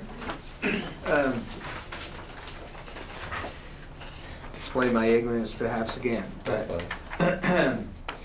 FY24 equalized homestead tax rate. Mm-hmm. How does, that must be a different concept than what you have on your backups? Because I'm looking under the FY24 column for homestead tax rate. So what's the difference between homestead tax rate and equalized homestead tax rate? Okay. The homestead tax rate is the calculation of the rate after the CLA goes in. So if you look at this rate here, you see where it says Okay. So what you're looking at the ones at the homestead rates. These have the CLA already built in. These do? Yeah, these have the CLA built in. This doesn't. Right, so this takes into consideration the fact that each town has different common levels of price. That's correct. That's correct. And this assumes that this is what happens This is if you make before- those adjustments to reflect those changes. That's correct. Okay, so here's what I was confused about. So I get that. What I still don't understand, though, is why, if this is effectively the tax rate after you do the CLA adjustment, then you're shaking your head. Before the CLA adjustment. Before the CLA adjustment. This? Yeah. And then the coming, Okay, yep. I understand, I got it. Why then would the tax savings, I mean, if you make the CLA adjustment, you're trying to adjust and make it equal between the towns, no matter what your CLA, what your level of appraisal is. Mhm. Why are the tax savings, if effectively you're paying this tax rate, why are the tax savings different? Okay, let me. The CLAs are different. The CLA is different, so let me explain it another way. Let's say that everybody had a CLA percentage of 100%, okay? Then everybody would have the same tax rate, because it would be built on the model of the state rate. So everybody would have the same rate. But since everybody has CLA, so what happens is if you don't have a reappraisal of your town, Right. and you're lower, what they're trying to do is to equalize your value against some other town that's higher in regards to the whole state. I get that. Okay. I get that. I still don't know why taxpayer in town A gets a better tax savings because their town hasn't appraised recently. They get a better savings. So I don't think the CLA has anything to do with the tax. So the CLA and the tax savings are different. The reason the tax savings is different from town to town is because right now we all have a different ed spending per equalized pupil, and that's what drives what your tax rate is. So every town has So its there's own two ed spending, pieces. so we'll be going to having one number, and if your number now is higher than the new number, then your tax rate comes down more, like the more difference you have, the more that Okay, affects so, your tax so rate. when do we get to the same number then? If you say we're getting to the same number, are we ever gonna get to the same number? The day we all have the Immediately. same CLA. Yeah, so we're never gonna have the same number. No, Right. No. because the You CLAs never can have will the be same- different. Never gonna have the same number. Yeah. So you really have to just not, like, it's really hard, but you have to try to not think about the CLA. The CLA is outside of the control of this process. I I'm totally not- I'm understand not- that, Jennifer. Right, No. but so what we can control is how we get to what that base tax rate is. The CLA happens after that, and it depends on when your town is reappraised and the math that the state, so, yeah, it's in the mix, but we can't control that. Yeah, here's my point. We're going from a system where each town is taxing to raise money for their individual schools. If that goes away, you're having different spending levels for each town, and everybody's gonna support that somehow. What I try to figure out, and those are the questions that I sent Jennifer, a number of times. So when in year one, Lincoln is gonna be, I'm making this up. Lincoln is, let's say, that maybe is a bad example, because Lincoln's per pupil spending is a little higher than most. Could you just, we need to keep moving. Can you make your, Okay. I'm trying to understand what your one of- argument is that you're making. Okay, one of the problems with getting something at a real late date is that you can't even ask the questions that you need to know to figure out what is the impact of the unification on taxpayers.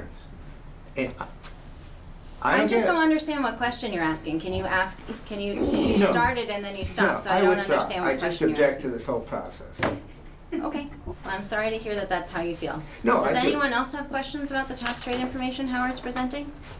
Allison? So Howard, in Act 46 itself, it says the tax incentives occur in the first year of fiscal operation. So our first year of fiscal operation will be FY19. That's correct, but you won't approve that budget until October of 19. You won't start that budget process until October of 19. No, the new board will help formulate the 18-19 budget. Mhm. So then, the first year of our first fiscal year of operation will be 18-19, and that's when the tax rate should start. Like the people that did have done the accelerated, their tax rate's gonna happen for fiscal year 18, so 17-18. When they create their 17-18 budget, they'll get their 10-cent savings. So you're saying they use the label though? I'm thinking that you have the tax rate starting a year later than what it's supposed to. Now I'll go back and look at this. That was what I thought too. Because as in Northwest, in their listing, they have the tax rate savings happening in FY 2018, and they're an accelerated merger. So that would be their first year of fiscal year of operation. And since we're a year behind that, our first fiscal year of operation would be 19. Right, so we'll have one unified budget starting on July 1, 2018, because that's when our new Right, and we'll have district voted is on going to that. be operational. And we'll have voted on that budget March 2018. And then we're supposed, the tax rates, we should see the tax rate saving on the budget that we're looking at that year in March of 18. We should see the tax rate savings come off for that. Because July 1, 2018 is the first day of fiscal year operation for the new district, which goes to 6/30/19. So that year is our first year of fiscal operation, so we should have our first 8 cents come off of that year. Let me check with Morgan, because maybe he set this up differently. So let me check with him. I can check And with him that's the in way I'm seeing all of the other ones too. Everyone that's done the accelerated, their tax rate savings No, I see what you're saying. are happening in 18. So, thank you for catching that, and thank you for looking into it. Would you look into that, and then when you send it to the committee, just note, and if it changes, you'll I'll know. make those notes. Yep. Great, because I think it'd be valuable, if there is gonna be a change, for everyone to see that Yep. post-change rather than before. Nancy? Whether we shift it over a column, shift the whole savings over a column or not, I'm having a hard time understanding the savings in the 5th year that are projected here. Like on a What page are you on, sorry? I can go to page 2. So and just look at Bristol, on the 5th year where the tax incentive is gone, right? Because in this model, it's FY20, in this version, FY20 is 8 cents, then 6, then 4, then 2, and FY24 would be the 5th year, and there's no tax incentive in that 5th year for the proposal we're putting forward. So I'm just trying to understand why there's still a tax savings due to unification is listed there, but there isn't a unification tax saving on the 5th year. Do you see what I'm saying? Mm-hmm. So I'm wondering about why it shows a unification tax savings on the 5th year. Mike started to ask that question earlier. Do you see what I mean, Howard? Yeah, I looked that up because the other thing that projects forward is the one-time savings the savings that you came up with, which was the 100 and was it 37,000? It's probably 140 That's plugged now. into there too. So I'll go back and review that and make sure that this formula didn't have an error in it or something. So I went back and looked at the change in the numbers and they look pretty good. So. And so the other part to my question, I guess, is sort of related to that is, after the 4th year, whenever the 4th year is, in the 5th year, when there's no tax savings, what happens? Is there a cliff and we all fall off? I mean, I'm just trying, what happens in the year when, in the first year when there are no tax savings, there are no more incentives, because we've gone through them. We've gone through the whole So process. what does that look like in this model? It doesn't project beyond that, Nancy. Well, Well, that's why I said I have to check and see whether he used his model and we worked with his model. Yep. And his model was a year ahead of us, Yep. right? And I just wonder whether he changed, because he changed all the formulas, right? Yep. So I'm just wondering whether he changed the formulas, whether he didn't change them, whether he just moved them into the wrong year, yeah. and I'll check on that. So yeah. you'll check on that and you'll let us Yeah. know, and I think that what Nancy's asking is a great question, that if It it's is. possible, it would be great for there to be at least 1 year of this prediction that Showing. is after the tax incentives Yep. are done. Yep. Right? Allison? So to answer Nancy's question, the reason we see a tax savings is because if we do nothing, let's take Starksboro. If we do nothing in the 5th year, after the incentives are all gone, if we did nothing, Starksboro's tax rate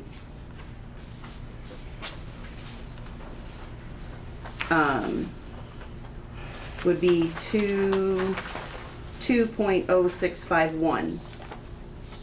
Yep, Whereas if we do unify, we've been using a lower tax rate for the previous 4 years. Yeah. So in the 5th year, our tax rate will still be lower than what it would have been if we had done no change. That will eventually drop off. And what will it's, eventually? this is just, sorry, Oh, I see what you're that's not saying. what I meant, but this is softening the curve of What will the, eventually drop off, Allison? the rate of savings. So you have if you have in, let's see, according to what we have in FY20, that's our first year of tax rates savings. So you have the one tax rate that everybody will pay. Yep, Then you also have, because of unification, then you also have, if we don't unify, the higher tax rate. mm-hmm, So over time, that higher tax rate is going to keep moving up. And over time, our unified tax rate is going to go up a little bit, but not as much. So when you get to the end of your 4th year, your non-consolidated tax rate is higher than what your consolidated tax rate is. So in the 5th year, you will see some savings Because you've saved money. and because all you've those- saved money on your tax rate over that time. You've reduced your tax rate. Allison, because you've assumed the same rate of growth with or without the tax. Right. And you're gonna do that either, regardless, whether you consolidate or not, you'll have the same rate of growth. So Maybe. I know that we have been looking forward to having these numbers to talk about for quite a while. We do have a number of other topics on our agenda tonight, so I just wanted to kind of do one last check. Does anyone have any other questions for Howard at this point? I know we probably have many questions. Gentlemen, Yeah? is this the last, this is the last time to ask any financial questions, right? It is the time that we are discussing it during this meeting, yes. Okay. Yeah, I got a ton of questions, but obviously, Howard's done a great job, but you still have a ton of questions about how this is gonna impact taxpayers. And we're not gonna get those resolved tonight. We've barely been able to assimilate this material. Is there gonna be any process by which we can follow up with questions about what some of this means? I guess I'd love to suggest that if you have additional questions that come to you about this tax rate information, that you could send those to me. And I will put them together and we'll see if we can work on getting some answers. Nancy? so in addition to the questions we've been asking, we should send you any additional questions and the answers to that, all of those questions you're gonna get back to us? I will see what I can do. Yep. So the next step is I would like to ask the committee members send the questions to me, and then I will figure out what we can do with those and how we can distribute answers. Okay? I don't know, I didn't have a plan devised. I was hoping that we were gonna resolve the questions tonight. I do realize it's complicated. I think that we as a committee have strived to figure out what questions are questions that can be answered and what questions are maybe not questions that we as a committee are going to answer, or are going to be able to answer. So I don't want to say, yes, I will make sure we get answers to 100% of the questions, and I will do my best to make sure that we do get answers to the questions that can be answered. We will, of course, we do have in our plan to have another meeting sometime in late August. It's not currently scheduled, at which time we would review feedback we've gotten up to that point on the report and approve it for submission to the board. So we are planning to get together again at that time. We could potentially have further discussion of this as needed. Howard is going to look at the questions that we asked. He's going to send us out a model tomorrow so that everyone would have the opportunity to look at that. I do want to be really clear for myself too, when I get a spreadsheet that's editable, I love to throw some different numbers in there and see what happens. I think it's very important that we recognize that the numbers as presented by Howard are the official numbers that have been generated through this committee's process. So, you know, if other numbers are put into the spreadsheet, those would not be the numbers that have been generated through the work of this committee. And I think that it's important to understand and to recognize that. So I'd just like to say again, Howard, thank you very much for taking this on and completing this for us Like I to said, the level of detail that you provided, I because appreciate this that. is I just want to make sure very, that, very helpful. you know, Thank you the so model much. is working as is. The other thing too is you can see the inputs in the worksheets, so you can see where the inputs got in. Yeah. If somebody wants to play with the model, they're more than welcome to. But the thing is that you actually will see the boxes that you can put the inputs in if you wanted to see the impact that would happen if you put your own numbers in there. Appreciate it.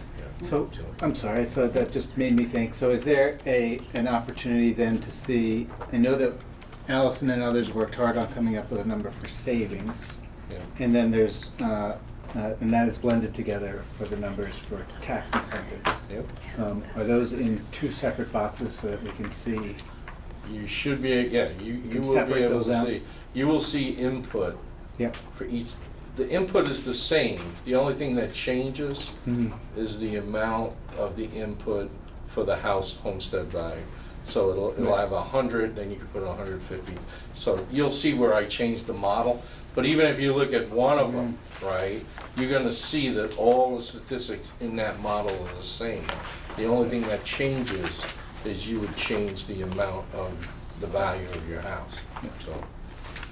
Howard, can I also ask you that since you are going to be looking at this again before you send it out, we do have a slightly different total savings number, and we can talk about this in a moment on page 46, because we reduced the number of board members and the savings was based on the number of board members. So that's a it different goes- number now? It changed because last meeting our committee changed the number of board Oh, members, so okay. it went up a little bit. It's not a huge amount, it's I took the $10,000. number off the last run, Right, that right. was 137. Yeah. Okay, so I'll take that number. If you are gonna redo the numbers, it would be great to have that number in there. If you wanna- Yeah, thank you. Yep. From 15 to 13. So at this point, I would like to ask the committee, we have an appendix in the report where we anticipated putting in the homestead tax rate calculations. So my assumption, my expectation is that we will get the updated sheet from Howard, and that this information will be added to that appendix of the report. Nancy? Do you mean the summary page or all of the pages, or what do you mean? So, that's a good question, Nancy. I would welcome thoughts on that. My feeling is we've generally tried to keep the appendices from being so lengthy as to discourage people from trying to read them. On the other hand, sometimes summary numbers without the backup raise more questions. Nancy? I guess in any case, I'd ask that if it's possible, and Howard, I know this isn't your only project, but if it's possible to see not only year 5, but year 6, to see how that change happens after the incentives are gone, that would be great. Oh, you're saying to see a FY25, is that what you're saying? Well, it would be 20, if we're shifting. If we're shifting, it'll be 24. 24 and 25. Yeah. Well, I imagine the model predicts the years it predicts, but if we move those years, perhaps that will be 2 years. Okay. Howard, thank you so much for your You're time. welcome. I really appreciate your work on this. Okay, excellent. So we are gonna move on. 24, yeah, it's 23 and 24. Yeah. So we're gonna move on the agenda. We're moving to agenda item, This is fascinating. Thank you. we're gonna move to agenda item 4C to review the final draft of the report. My hope was that we weren't going to need to review it in page-by-page detail. Hopefully you guys were able to do that. We spent a lot of work over the weekend trying to get this thing updated based on all the comments and discussions, things that we flagged at our last meeting. You'll notice, as was requested, all of the changes were tracked. There were a number of changes that the different breakout groups, that's what we'll call them, breakout groups last week had identified. So to the extent that that was reasonable, those have tried to be addressed. Notice importantly on page 5 that there is a new section that tries to address some of the major trade-offs. That was some of the feedback that we heard as people were concerned that the report didn't acknowledge any challenges. So that information was added in there. There's also was some addition of some more examples and some moving of information between the different sections of the narrative. So I know I find it difficult when there's so many different additions and subtractions, so hopefully you guys were able to read it clearly. Does anyone have any comments or concerns on the narrative portion of the report? Okay, great. Hearing none, we will move on. So we already talked about the articles and the changes that happened in that section of the report. So we can turn to the appendices. So the appendices, if you start looking on page number 27 for Appendix B, Student Enrollment and School Programs Information, so that section is renamed.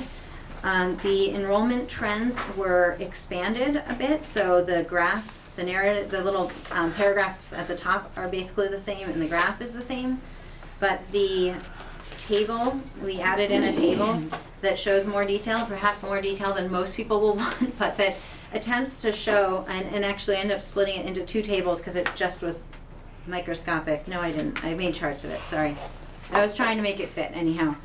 But trying to show that while we do see in that overall enrollment that, you know, the elementary schools don't look like they're losing students, what we are seeing is that there are actually fewer students in each grade. So we have seen this increase in our number of students, but it's because we've added these pre-K students. And so this was an attempt to try to address some of the questions that came up from the community that it didn't really look like we were losing students. So that is in there, as well as a new graph that shows the different class sizes for different class years. So I'm going to keep moving. B2 is the same. B3 is added. This is some information that we had looked at as a committee back when Katrina presented to us about the state of the district and some of the metrics of the different programs that are offered. Because there was the request to have more examples in the narrative, this ended up being data that we wanted to be able to reference, so this has been added as an appendix. And this is all from that meeting that we had in January. So moving on, I just have to flip the pages here to find the next section we should talk about. So Appendix E, let's see if we can do this efficiently. After I had finalized this draft, Allison made a revision to the chart on Appendix E2, and if you guys give me a second, I was just going to pull it up on the projector and you guys can see if you like it better. It attempts to reflect the local councils on that diagram, so just give me a second. I've got to find Allison's email and I'll pull it up. Hopefully we can do this efficiently. I'll give you guys all a minute to digest everything I've said so far.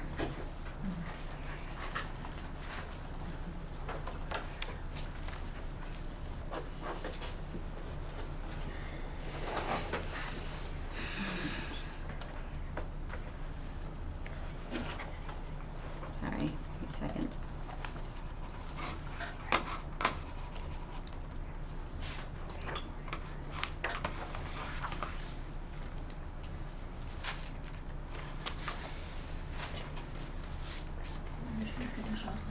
had grand plans of having this all ready for you guys.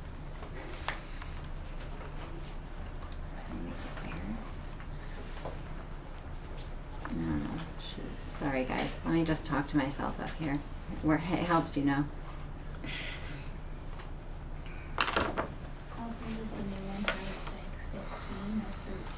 It still says 15 because I didn't realize that we were doing the 13. Shoot. Are you still trying to find the email? Still trying to find it. Okay. I keep finding the wrong thing. Let's see. Is it a Google Doc? You shared it? No. Try the 7/26/11:05 a.m.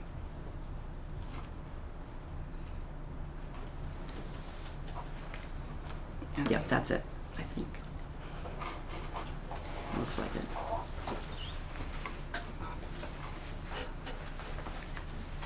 Yep. You know what? I was in that same email, except that I was looking at the link instead of the document. Oh, seriously. Are you looking for the cord?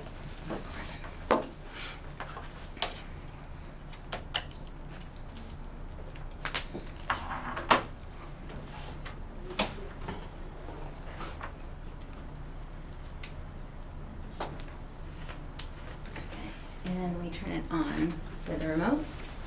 There's a button right there, right in front of you, Jen.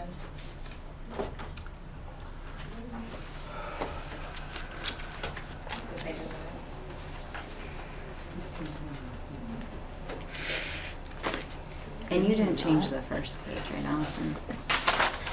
No. Oh.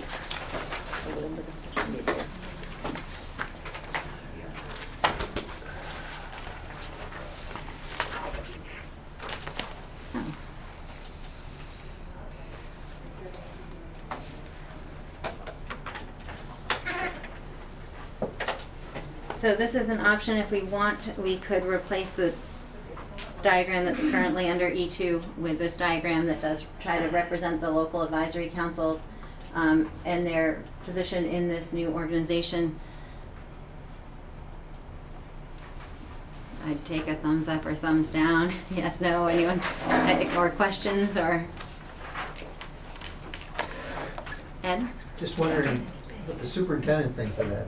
Is that a fair representation?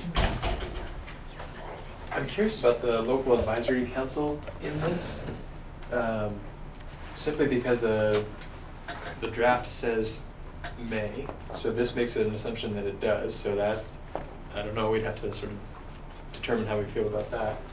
But then also thinking about, this also makes an assumption about interaction between principal and advisory council that I think we still don't really know either. So there just feels like there's a lot of assumptions around if and when and how regarding the local advisory council that, having just seen this 10 seconds ago, I don't know that I've got quite squared away in my own head. So perhaps your recommendation would be to stay with the version that's in the report as drafted? Yeah, and I'm still trying to understand too, so the sort of dashed lines between the supervisory district board and the principals. So I have policy governance kind of in the back of my mind, and I'm curious about those dashes and. So It's dashed up to the directors. to the district It's board, a the dash solid line line goes from to the the council to principal. the board.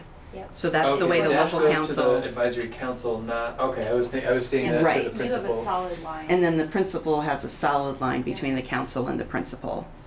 So the dash lines go from Yes. the council to the board, Gotcha. so that there's that interaction.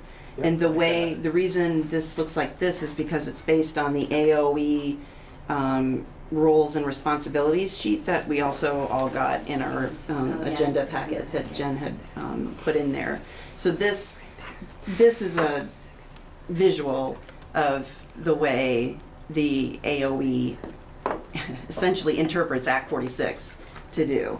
So you've got your board with your superintendent who has the staff. The superintendent has his principals, or her has the principals, and then I'm not sure how to do it between the superintendent and the teachers, but then you have the staff for your school with the principals, and then the local advisory council works with the principal according to the AOE's rules and responsibilities.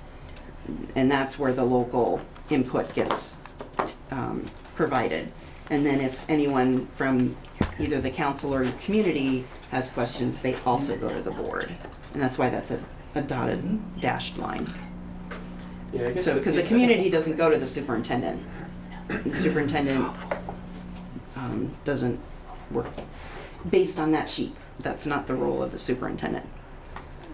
I guess I saw the, Well, in terms of communication, but in my own head as I was envisioning the advisory councils and sort of their function and their communication and who they work with, I was seeing that relationship much more closely aligned with the board. So the advisory council advising the members that are part of this advisory board, say, so the Lincoln representatives of the now 13 directors, working really closely with that local advisory council to ensure that they're bringing the perspectives of the community to the larger board, to direct the superintendent, to direct the principals, to direct the teachers. When I'm thinking policy governance, I'm thinking local advisory, having a solid line to the principal. I don't know, I'm still trying to understand that. I think part of what we're trying to avoid with policy governance is folks taking direction from multiple people that could be possibly conflicting. So if the advisory council, which it clearly states doesn't have authority but is an advisory capacity, but I think that could be confusing if I'm principal and I'm hearing something from the advisory council that's one thing and I'm hearing something from my superintendent that's another. I think that goes against what we're trying to sort of eliminate from our process in policy governance. However, if the advisory council advised the district board and that board directed the superintendent, which directed the principals, that feels cleaner. That's my initial reaction. So my inclination is to not spend a ton of time on this unless we feel it's really essential. I think it sounds to me, what I'm hearing Patrick say is that we maybe aren't clear enough on exactly where those councils fall in this diagram, that perhaps it would be better not to include them for what's put in the report. Mike, did you have a comment? Yeah, so I agree, and I want to reference, I apologize, it took me a while to get to it, but there's a similar to what's just depicted on this picture, some words in the new section about drawbacks to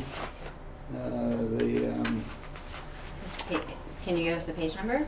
I think it is on page... The pages all have a number at the bottom of them. The trade-offs. Trade-offs, yes, page 5. At the end of the paragraph that says, the last large new paragraph, it says, Page 6 then. page 6, the proposed governance model features strong principals who are leaders of their schools working together with local school-based advisory councils. And I just didn't know that we had decided that. Come again? What'd you say? So you would like something added like who may work together? It just is it's a statement that there will be. And we had a lot of conversation about that very topic, and we didn't decide that, so I just was confused. Can you show me where you are again? He's on the bottom of the page that's numbered 6 in the new, the last bullet of the new text. It's page 15 in the PDF. Yeah, I know the page numbers are a pain. Okay, so it says there's a sentence that's the second from the last sentence, that paragraph, the proposed governance model features strong principles. I got it, blah, I see blah, it. blah. We can certainly put the word may in there.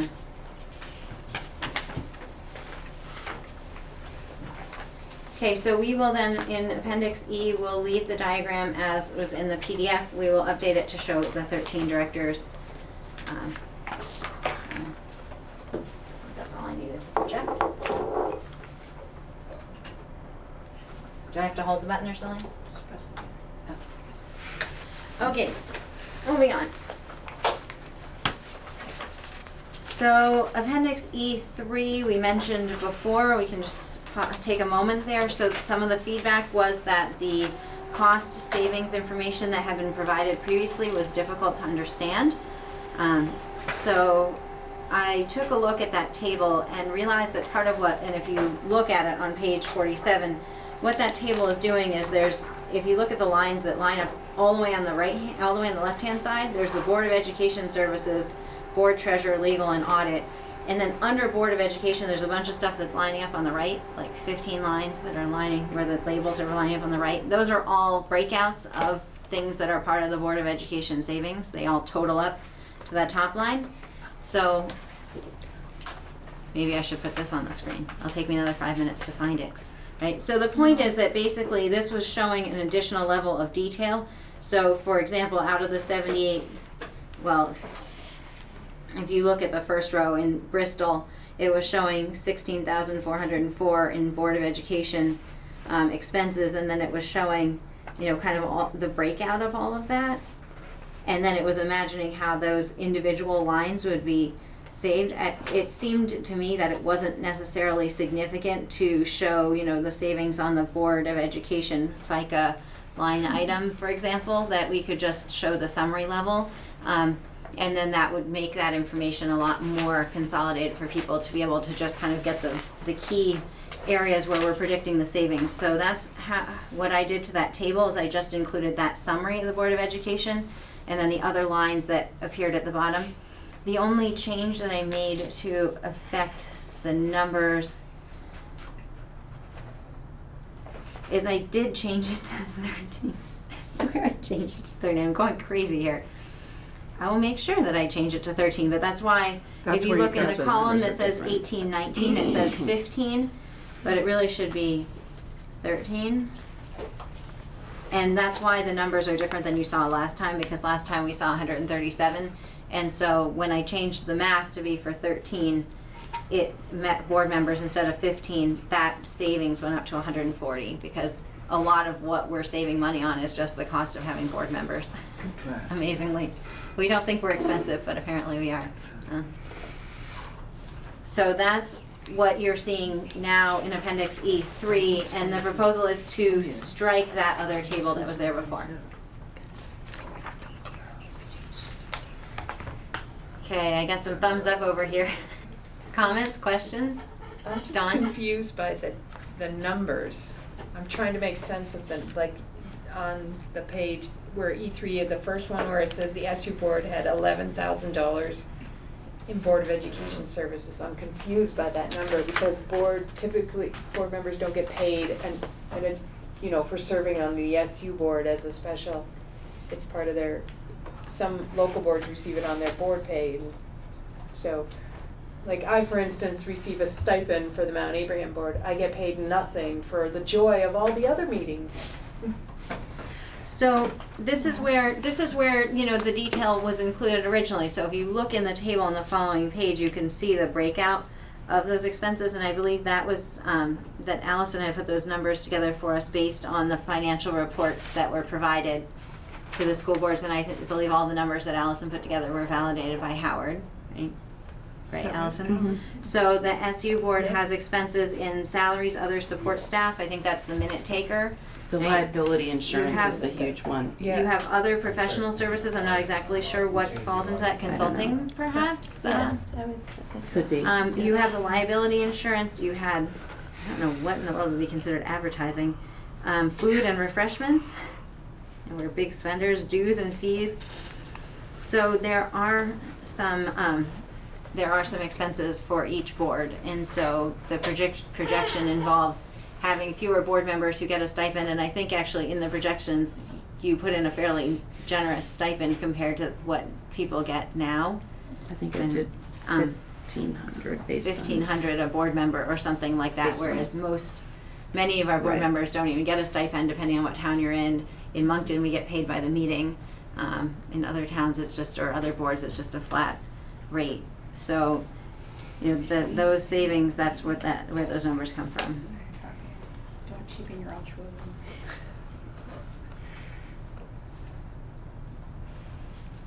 Okay, any other questions about the savings projections? Nancy?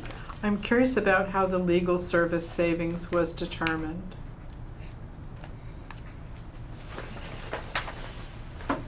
Allison, do you have any I am background looking. on that? I have my You're basically projecting a savings of a, Savings by category. $40,000. One thing. I'm just curious how you, Yep, how that was She's just calculated. looking it up. looking. Okay.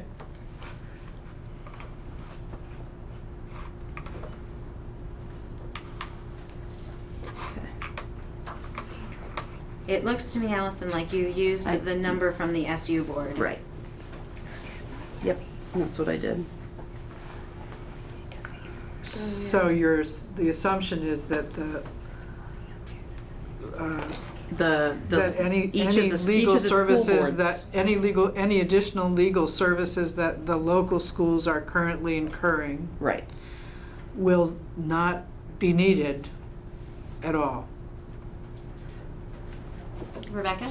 So I would like to say that I think this is a abnormal savings that we're seeing because of our particularities for over the last year. You could probably go back and look at the detailed billing by the legal office that we've been using, and a large portion of it would result in the issue we had with the former superintendent, which is easily identifiable as to how many hours was specifically spent on that, as well as the fact that we had significant amount of negotiation issues because we were transferring our support staff over, part of them to the ANESU, and then we also consolidated from each individual district having an individual support staff contract into one.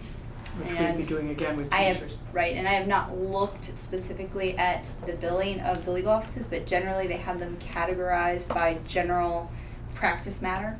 So I imagine that's how they got a guesstimate of what things we would most likely not use in a typical year. Oh, I thought Allison just said that I it was- just used the SU She number. just used the SU Yeah, legal but I mean, services. you could go back and you could easily go back and guesstimate if you would like to go back by Yes, I see using what you're those saying. bills. So if you're concerned about it, I'm just saying that might be an easy way to take out what we know we probably won't be using this Right. next year or two. But we can't really ever know what our legal fees are exactly gonna be because grievances, we can't predict exactly how many will happen. And just because we're going to one board does not mean it changes the number of teachers we have employed in our district or support staff. We don't know how contract negotiations will go, and we are required to renegotiate contracts now.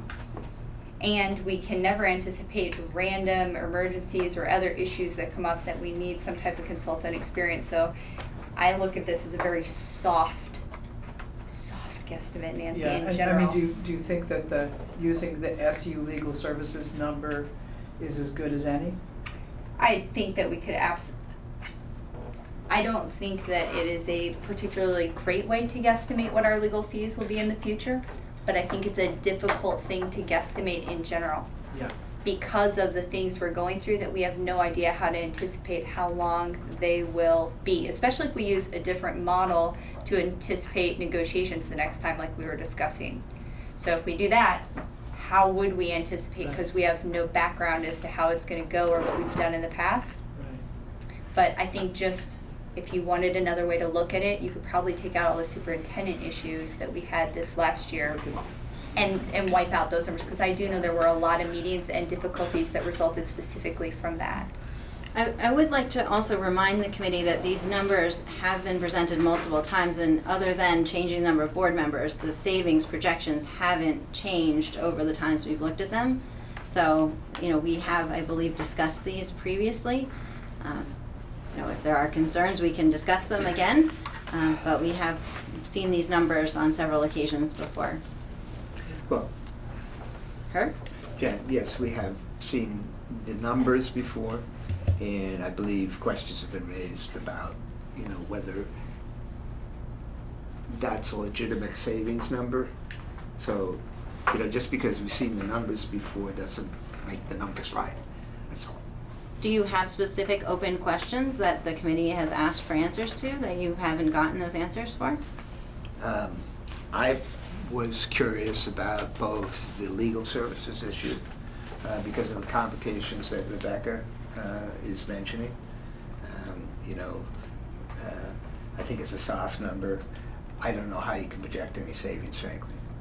And I mean, it would seem to me that the same amount of legal work is going to be done whether it's, you got grievances, you got contracts, you got this, that, and the other. And those two areas, I think, have been questioned before. The numbers Well, that was have just the been- legal services. Sorry, what was the second area? Audits. Audits. And that one's been That one's fixed been vetted by, Okay. with Howard. I'm just saying that just because the numbers have been presented doesn't make them correct. Great.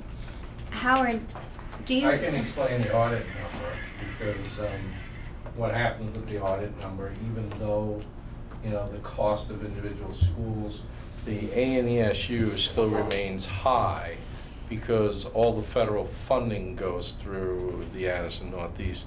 So there's a considerable amount of audit time that's spent on doing those particular works. So you you can't divide that number by 7 audits and then take it.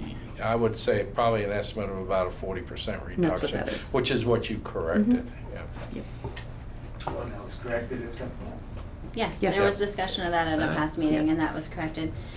Howard, do you, not to put you on the spot, but do you have, but not to put you on the spot, but I'm going to put you on the spot and ask you if you have anything to weigh in on the discussion about what a reasonable projection is for the savings in the legal fees, or? Well, a couple of things. We did have a lot of grievances during this period, and we did have considerable costs with David's contract.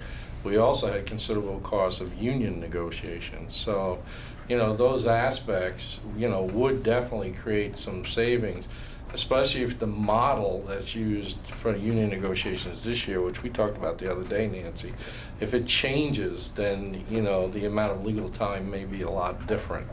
So that number is very, very subjective, you know, at this point.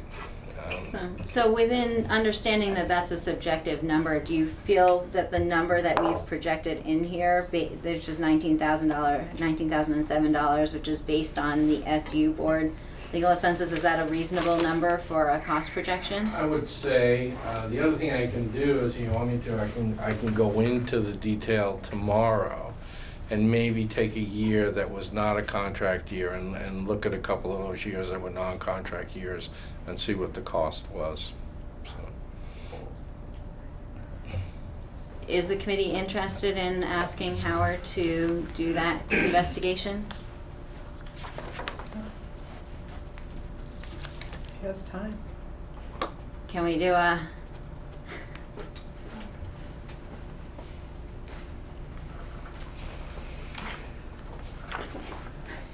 All right, well, we got a lot of sideways thumbs and some thumbs up, so I guess that I will have to interpret that as, Howard, if you are willing to take that on, that would be great to have a number from you that you would suggest that we use for a, basically for an estimate of what our first unified year legal budget should be projected at. Nancy? All right, and while we're on the topic of savings, I just want to clarify something that was said earlier about savings over time. The savings that are projected, Howard has done an amazing job of projecting here for, as far as tax impact, are savings in taxes. What's built into this model are some very, very reasonable assumptions about what our budgets are going to do. And the budgets, if we make those assumptions, are going to do that. The savings are not like, we're going to give you an additional amount of money, school district. The savings are to taxpayers. So someone mentioned earlier, oh, well, that could be an additional teacher. Well, it isn't a saving, it isn't like money given to the school district. It's the same budget for the school district. And it's just that it's costing taxpayers less money for those 4 years. I just want to make sure we're clear about that. Because Well, I think we were clear, but I'm not sure that we stated it the same way that you did. So I think that what we stated is that it's, to me, and I don't know that I'd put this in an FAQ about it, but to me, conceptually, it's like having a surplus. Because it's money that you can spend in your school. I mean, you could not spend it, but your budget could be higher by that amount, and you would not have to raise that money by taxes. So it's like money that you don't have to raise by taxes. That's what we discussed earlier when Howard was sitting up here. It's money that's being spent, but the taxpayers are not feeling it. That's what it is. So it isn't like a surplus at all. Okay, Rebecca? Okay, may I just ask a question, because I'm confused now? If we pretend like our budget is $100, okay, and the tax savings is $10, because this is how big of numbers I can do in my head, so I apologize for the simplicity, then what we're saying is for the years that we're getting that $10 tax incentive, our budget would still be $100, but the taxpayers would only be required to pay $90. Right. So it's not like we have $110 to spend, we still have $100.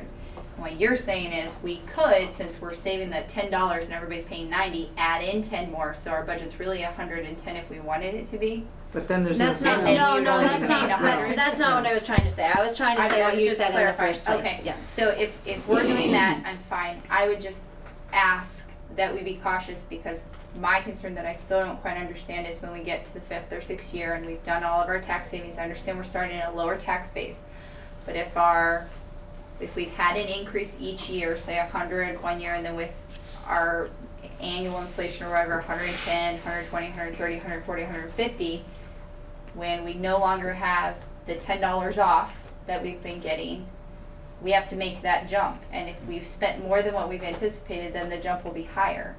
So is it possible that all of a sudden we'll get hit with like a $20 tax rate just to keep the same budget that we've naturally progressed on, because now we, am I right about the theory? I don't need the actual I think that's what Howard is going to prepare, right? Okay, When he but that is updates the the model, understanding. the goal is to have it show the years after. I would say that the discussion we had earlier is that it would be lower, but I think that it will be very helpful to have the numbers to be able to look at. I'm mentally right? on board. I just want to make sure I had the right train of thought. Sorry, being confused. Saying that the trend lines are parallel with and without, and you're starting at the lower level, and the trend lines run parallel for a couple of years. Beyond that, it's unpredictable. Okay. They have the same slope, about. Need to see it.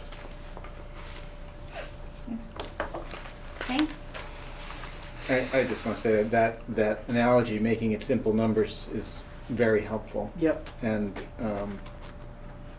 And what boards or the board and the voters will choose to do, given that scenario, is a curiosity to me, given that there's always financial pressures. Great. You have Andy in this. Oh, Andy? The part way back when, and Nancy asked, the part that I'm still missing is whether these are savings or whether they're net savings. In other words, has the cost, this whole notion that, if everybody gets 10, somewhere the state is collecting more taxes, and whether these savings are net or whether they're just savings, because that's the smoke and mirror part of this. And I don't mean that like someone's, it's just, if you don't include the costs, you just need to say, this did not include the costs. Because that number that you're talking about seems to me will change again if you haven't included the costs. Because the state, AOE does not print money, it's gonna collect it. And that piece has gotta be either recognized numerically or at least in a note that says it's not there. And you gotta figure it out on your own. But it just seems like it's disingenuous to say this is a savings when there's a cost side of it. Andy, are you referencing the cost side that's statewide?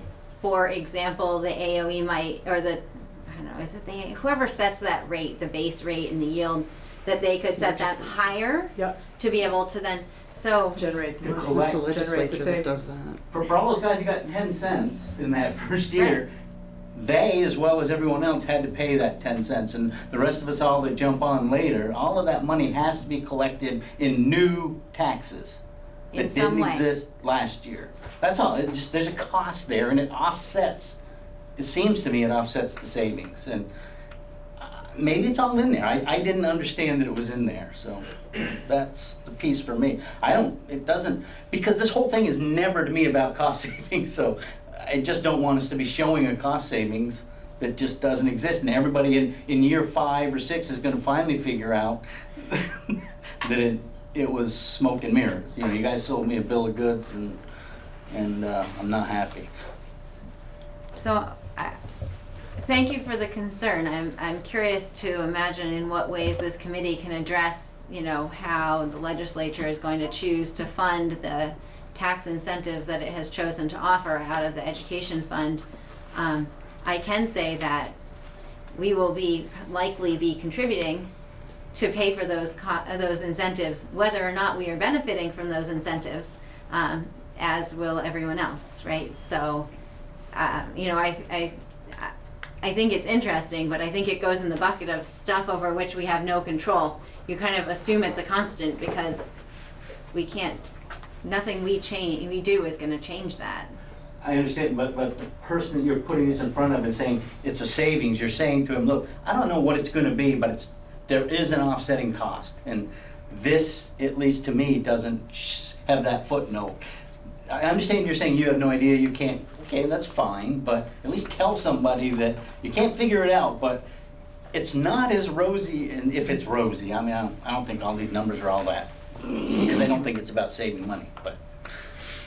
So I think, Andy, in our annual reports, we often have some kind of a footnote, and I don't have one in front of me to look, but that says something like tax rate projections are projections only and are based on, you know, will be influenced by decisions of the legislature for the base rate and the yield, or something that sounds better than that, but that says that. So I think we could certainly include that with our tax rate projections in this report as well. Would that address your concern? If that's what we can do, yeah. I mean, I just think there needs to be something that just says it. Hey, Rebecca?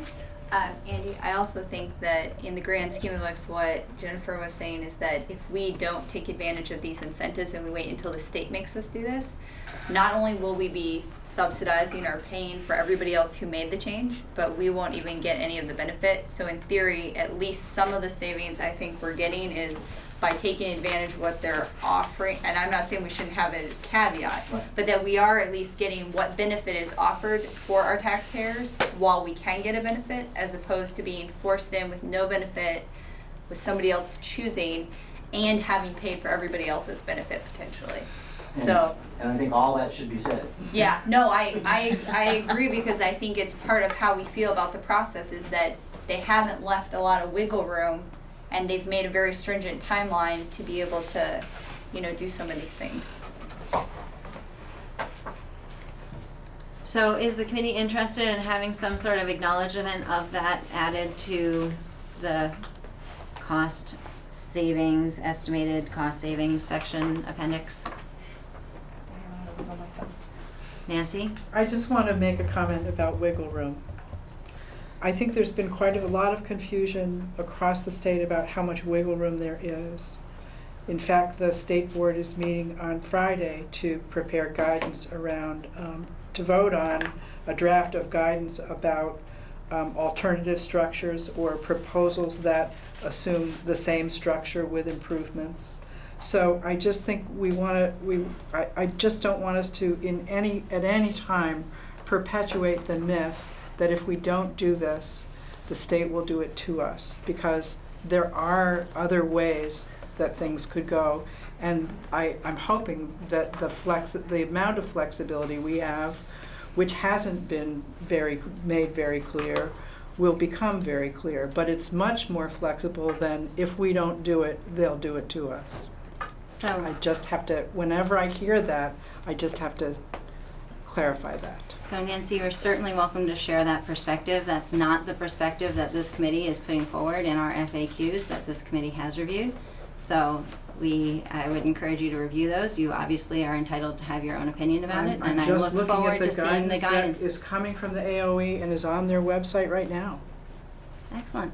Well, it will be interesting to see when that's approved.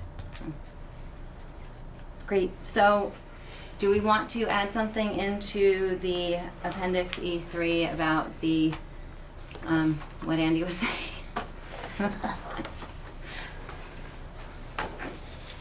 Allison? And I'd just like to say that the other communities that have put forth their mergers have that exact statement in their tax rate projections. It doesn't make it true.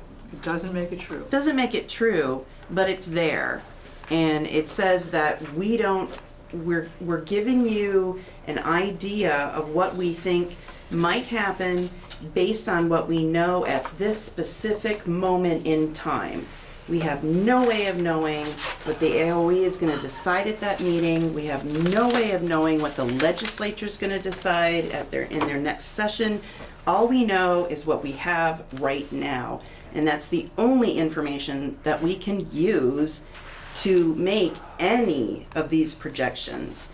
And so just like in the budget, it says, these are projections. The only way these things get put into place is by the voters. And what I'm saying is, all of the other districts that have everybody puts in a tax rate table of some sort, and the way they explain the taxes, and they have a specific disclaimer saying, these are projections only, and this gets put into place once voters approve a budget. Great. So that covers all the changes that we had in the report. Did you have a question, Ed? I was going to move on to the next agenda item.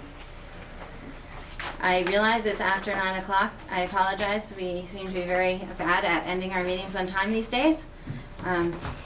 Our next agenda item was the agenda item that I had added to discuss the committee's response to the minority report.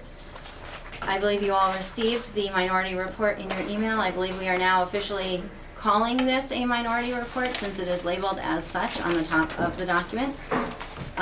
The request by the authors of the minority report is to include it in our report document. This is what was done in Chittenden East. I did inquire with AOE over how these have been handled, and the only one that they were aware of was Chittenden East. They of course suggested that it's their preference that the committee has one unified recommendation, but should that not be possible, that we can certainly choose to include the minority report within the overall report. So my recommendation would be that we do go ahead and do that, unless I hear any objections from the committee about that. So the way this was done in Chittenden East is that the minority report was placed at the back of the report of the overall committee. So that was part of the package that could be reviewed by the public, the community members, and the Agency of Ed and the Board of Ed and whoever else looks at it. In Chittenden East, there also was a rebuttal that was prepared by the committee. I believe the committee chair wrote that rebuttal. So that is certainly also in the realm of possibilities. So theirs had the overall report, it had the minority report, and it had a rebuttal that followed that minority report. And that entire package was published together. So we need to determine if that's how we would like to handle this report. Herb? I had a question just about that rebuttal part. Mm-hmm. You know, we sent out the minority report, we sent out the letter, you know, a number of weeks earlier. The gist of what we're trying to say were in both, you know, documents. I just don't know why you would need to have a further rebuttal to something that you've already seen and that you've already included changes to your main report that seem to be rebutting, you know, what was in the minority report. So that's one comment, and the other comment is that I'm not sure, and I don't know Nancy over in the corner and Mike's here. We received a lot of information today in terms of what Howard presented to us. I don't know what you think is the timing for that. I would certainly, you know, want to explore with Mike and Nancy, you know, what we think about the financial information. So I'm not sure that we have it in a final version yet. But I'm looking at Mike and Nancy. I sent it to Jennifer as a draft. Can we not have crosstalk? Yep, thank you. And Ed is reminding us that we should wait to be recognized, please. So, Herb, I hear your... Do you want me to be quiet again? I think that the comment, Herb, was that you had the floor and that other folks should not be talking when you have the floor. Are you finished your comment now? Yeah, you'll do what you want. Okay, Mike, you were waiting to comment? I guess I wanted to take a big step back and say from my perspective, and I know I'm speaking for her and Nancy as well, I just really think it's important to say that and we tried to say this in there, but I just want to say it out loud. I so appreciate every member of this committee and believe in my heart that I know that every member of this committee is doing their very best, doing what they believe, each of us believe is the right thing to do. And I really want to appreciate that and recognize that, I've said this a few times, and we all recognize that there are positives and negatives associated with this change, and we all have a different analysis about how much the state has a gun to our heads that we have to do it right now, or we won't get the dynamic of how forced our hands are. So I guess I just really wanted to thank everybody, recognize that it's not an easy dynamic to have three of us going out separate. I will say that it's three, unless anybody else wants to join. But I just want to appreciate the awkwardness of that moment, and also say that it doesn't mean in any way that it means that I land in a different place than many of you about weighing the positives and negatives, but it doesn't mean that I question in any way anybody's commitment and belief that they're doing the right thing. Thank you for your comments, Mike. I will certainly agree that it is a difficult situation that we're in. I think that the challenge that the members of the committee who are in support of the majority position need to address is that this committee has worked very hard to make decisions by the decision rules that we as a committee have adopted. We have made those decisions. We have had lots of discussion along the way. Now we have a report that is actively advocating against what this committee is recommending, and this committee, the members who are in support of the committee's recommendation, need to determine what we want to do about that. So it's great that you guys have perspectives on what you would like us to do about the minority report, but I'd love to hear from some other folks on that as well as we figure out what to do next. Ed? Is a motion at this point appropriate for? Sure. I would move for adding in, just as you suggested, the minority report at the end, and invite you to make a rebuttal to go with it. Is there a second? Second by what was Caleb? the second? Caleb? Caleb? And did you get the motion? The motion was made by Ed that the minority report be included in the main report, and I believe you said at the end of the report, I assume that's what you meant, Ed, to be followed by a rebuttal from from the committee. From the committee. Okay, thank you. Seconded by Caleb. Is there any further discussion? Okay, as is our standard practice, we'll be deciding by 2/3 majority. So I would see a show of hands of those who are in favor of the motion. Sorry. Oh, you have a Before you discussion? go, I just Yeah. have a question. Yeah. So if it's to be decided by the committee, I guess I'm wondering what that means. You mean 2/3 of the No, whole if committee? the rebuttal is to be decided by the committee, I'm wondering what that means. So, And I'm offering that question because I'm wondering if that means us sitting around this table going back and forth about a rebuttal, or if that means that we are giving Jen the authority to write the rebuttal. And that's what Ed originally did say. That's what I did say, but I think that can be decided after we act on the motion. okay. Right, so basically we can decide that that's what we want in the report, and then we can decide how it's going to get there. Okay. Any other comments, questions? It's already got Sarah? I feel like it's already got a lot of press. So I'm just gonna say that out there. It's been stated, it's been read by those who are gonna read it, and I don't know why we need to add it. Kate? I'm good with adding the minority report. I don't quite understand why we would feel the need to write a rebuttal when what we're proposing is the first thing people are going to see, and then there's the other viewpoint. I just think that's sufficient. That's just my comment. Nancy? I just wanted to clarify, based on what Sarah said, that the document we're talking about is a new document that I just sent to Jen yesterday. Yeah, I just opened it up. Okay. Any further discussion? Okay, all those in favor of the motion to include the minority report in the report and follow it by a rebuttal from the committee, please raise your hands. Okay, so we have 1, 2, 3, 4, 5 voting in favor. All those opposed? 1, 2, 3 opposed. And those abstaining? 1, 2, 3, and I make 4. Does that So add up to what's that- everyone? what are Did the everyone numbers? vote? I wrote down 5, 3, and 4. Okay. So that would put us at 8, 12. So what we have tonight. So that motion does not pass. We need 8 to have a, well, actually, wait, hold on. Sorry. We have people abstaining. So we actually had 8 people voting,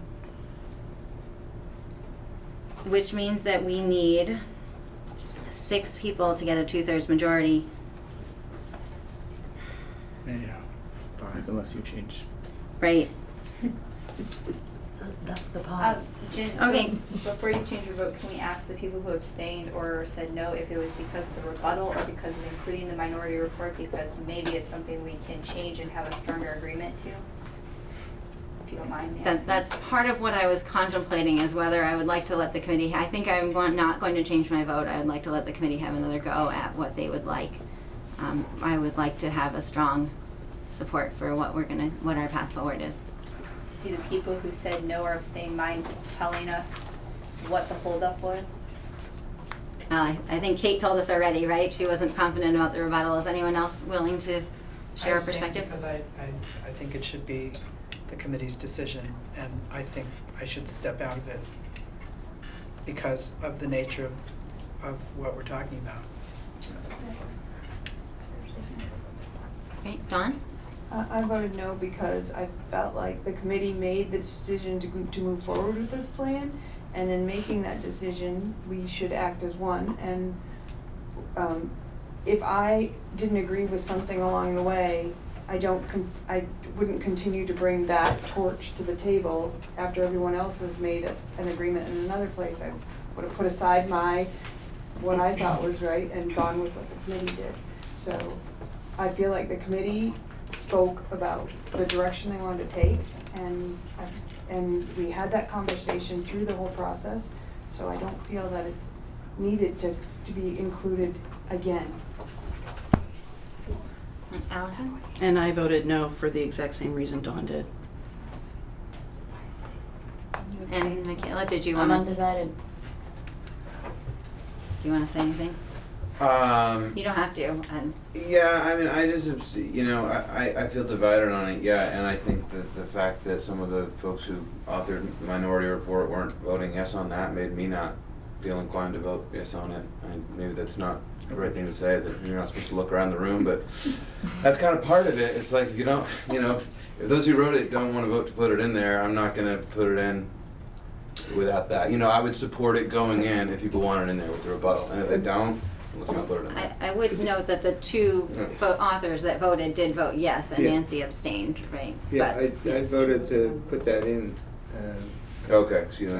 Kayla. I mean. That's okay, I just thought I'd point that out, yeah. Right?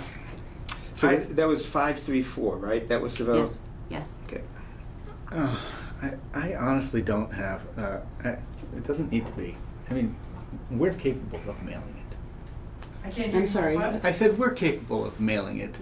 This is not a big deal whether it's attached or not, to me personally. Rebecca? 2 quick points. One is that I do feel very similar to Don that we all gave up a lot of what we personally might have felt about things, and I'm not particularly happy that a minority report was created because I think it does change the tone of what the whole goal was when we went in and why we made the rules in the first place to make decisions. But I will say, on a completely different side note, not in a school board situation, but in terms of when you have difficult decisions to make in a large population, with my personal background, I found that including the dissension or the people that have voicing concerns generally doesn't make it worse or cause some kind of random thought that nobody else has had before. I think it makes us look very open. It creates the appearance that we've had the tough conversations and that we're respecting the right of people to disagree with where we've gotten to. But I also think a rebuttal is very important because it addresses the fact that we've seen it. We're not saying, we don't have to answer all the questions, we don't have to say they're wrong in a rebuttal, but what it does is it says we acknowledge it, and then if we have any additional answers to anything they've said or something that wasn't originally included in the report where we want to highlight something, it allows an opportunity just to tell the committee that we've looked at it, we've addressed it, we're including it, and I think that's what a rebuttal is. A lot of times people think rebuttal has to be a negative comment associated with it or a line by line, point on point. And that is not, I think, what a rebuttal actually is. So if that helps anybody, that's how my perspective is, and why I voted to include it, even though I'm not happy that one exists. Okay, thank you. And I guess I'll share my perspective too. I echo a lot of what you said, Rebecca. I think we are at the place that we are. This report does exist, and I think that it is more beneficial to our community to consider this report in the context of the broader report rather than on its own without attachment to the overall report of the committee. And so that's why I would personally recommend including it. Rebecca? So I would make a motion that we retake a vote and that we include the minority report with a rebuttal, but not one that has to be negative, one that we would allow the author to have just a final comment about acknowledging that it exists and whatever else that entails. So for our minute taker's sake, let's so yes, you may to include the minority report with a rebuttal as with deemed appropriate with the committee. As deemed appropriate by the committee. Okay. Right, Is so there a the motion second? is to include The I'll second. minority report with a a rebuttal that the committee As- deems appropriate or is deemed appropriate by the committee. However you're writing it, that's fine. And I'll second it, Herb. Thank you, Mike. Further discussion? Andy? Just quickly, I just, at the top of this, it says draft, so the question would merely be, what are you gonna rebut? You know, what document are you gonna rebut? This one says draft. Great, thank you. I think that we will, once we determine what we want to do with the minority report, we can determine how that's going to happen. So I agree that question is not yet resolved. Mike? I had another thought earlier today that I meant to say earlier, and I think it's worth saying. There's no, I don't have any doubt, not a single bit, that the state board is more in line with the majority of this committee than with the minority.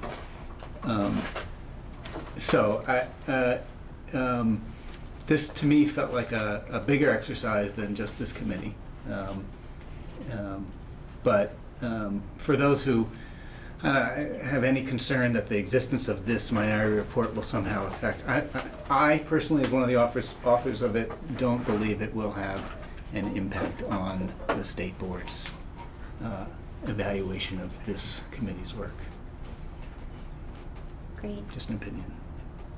So it is getting late, so seeing no further comments, we're going to go ahead and have a vote on the motion. So the motion is to include the minority report and the rebuttal as in the overall report as deemed appropriate by the committee. All those in favor of the motion? All right. Oh my gosh, we got lots of hands up. We got 1, 2, 3, 4, 5, 6, 7, 8, 9 in favor. Any opposed? 1 opposed. And Nancy, you're abstaining, and so 2 abstentions, so that's 9, 1, 2, so that motion passes.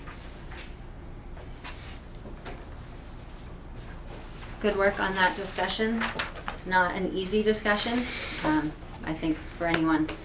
So we now need to come to the question of how we want to do this.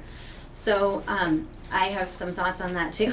I can provide my thoughts to open up the discussion. So I do recognize that the document that was submitted is labeled as a draft, so I think that it would be reasonable for a final version to be provided. I think there needs to be a timeline, because this will be going, assuming, depending on our action on the next agenda item, this report will be going to AOE hopefully in the next few days.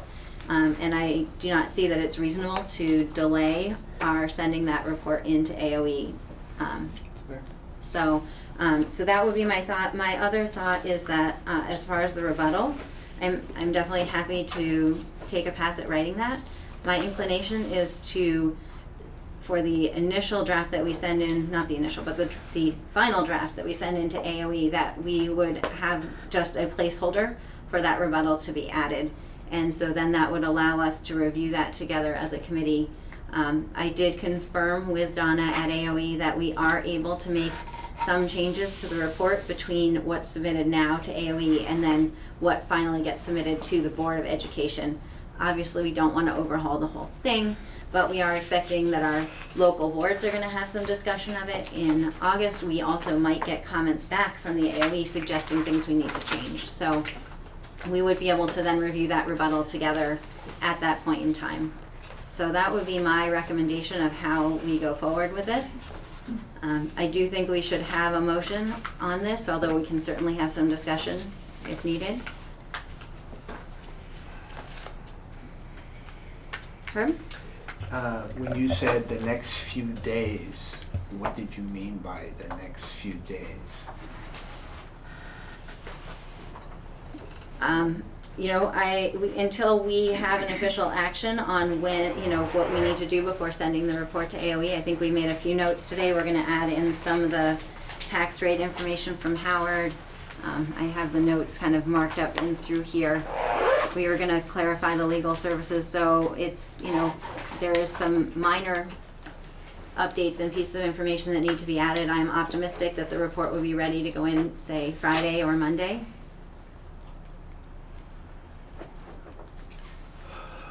Allison?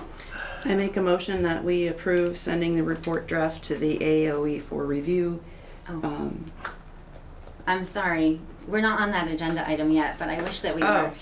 But I would love your motion when we get to that. We have to finish the question of how we want to deal with,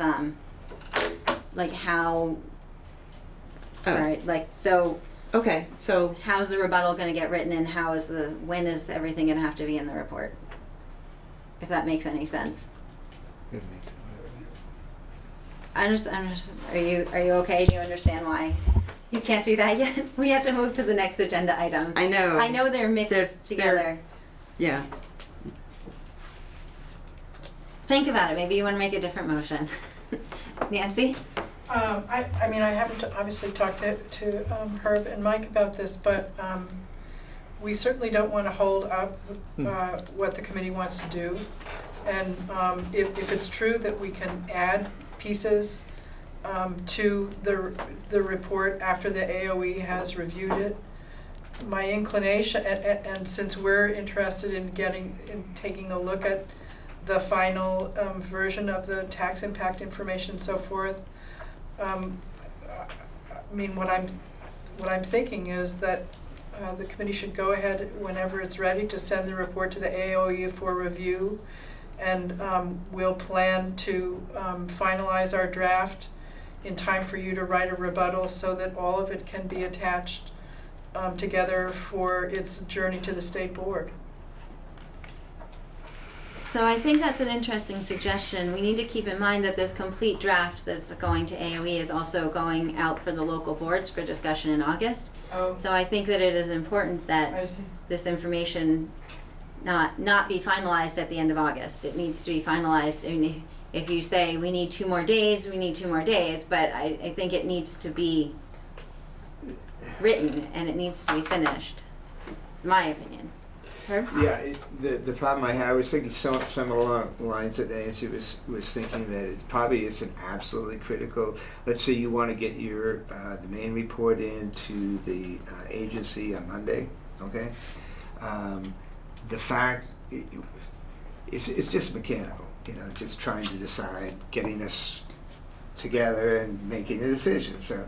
Right, it's but mechanical for us as well to update our report, right? I mean, it's just I getting it done. understand that. Yeah, okay, go ahead. Okay, I won't say anything more, Jen. I understand you don't like me to say anything, so that's fine. That's it.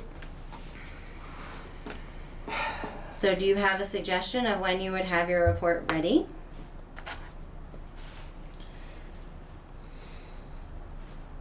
So I might jump in. Mike? Go. You don't. Nancy, is it, if you'll allow it, Nancy, is it reasonable for us to say within 2 days of having a final draft of the report, we will? I mean, it depends on what else we want to do. Yeah, final draft of our report? Mm-hmm. You have a draft of the report. No, we don't. We do? We don't have final tax?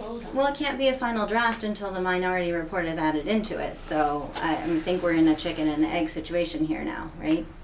Okay, well, let me put it differently. Within maybe even 1 day of having the tax information that we can finalize our report. Mike, we can't assimilate the tax information and say anything reasonable about it. Rebecca? Hi, so I think maybe what might be helpful for all of us to give everybody a fair opportunity to finish their drafts or whatever they need to do, so we include everything that needs to be said. We want the minority report to be included to the local boards that it goes to, so that they can read it as well when they're making comments, which is fair. I think that's an important part.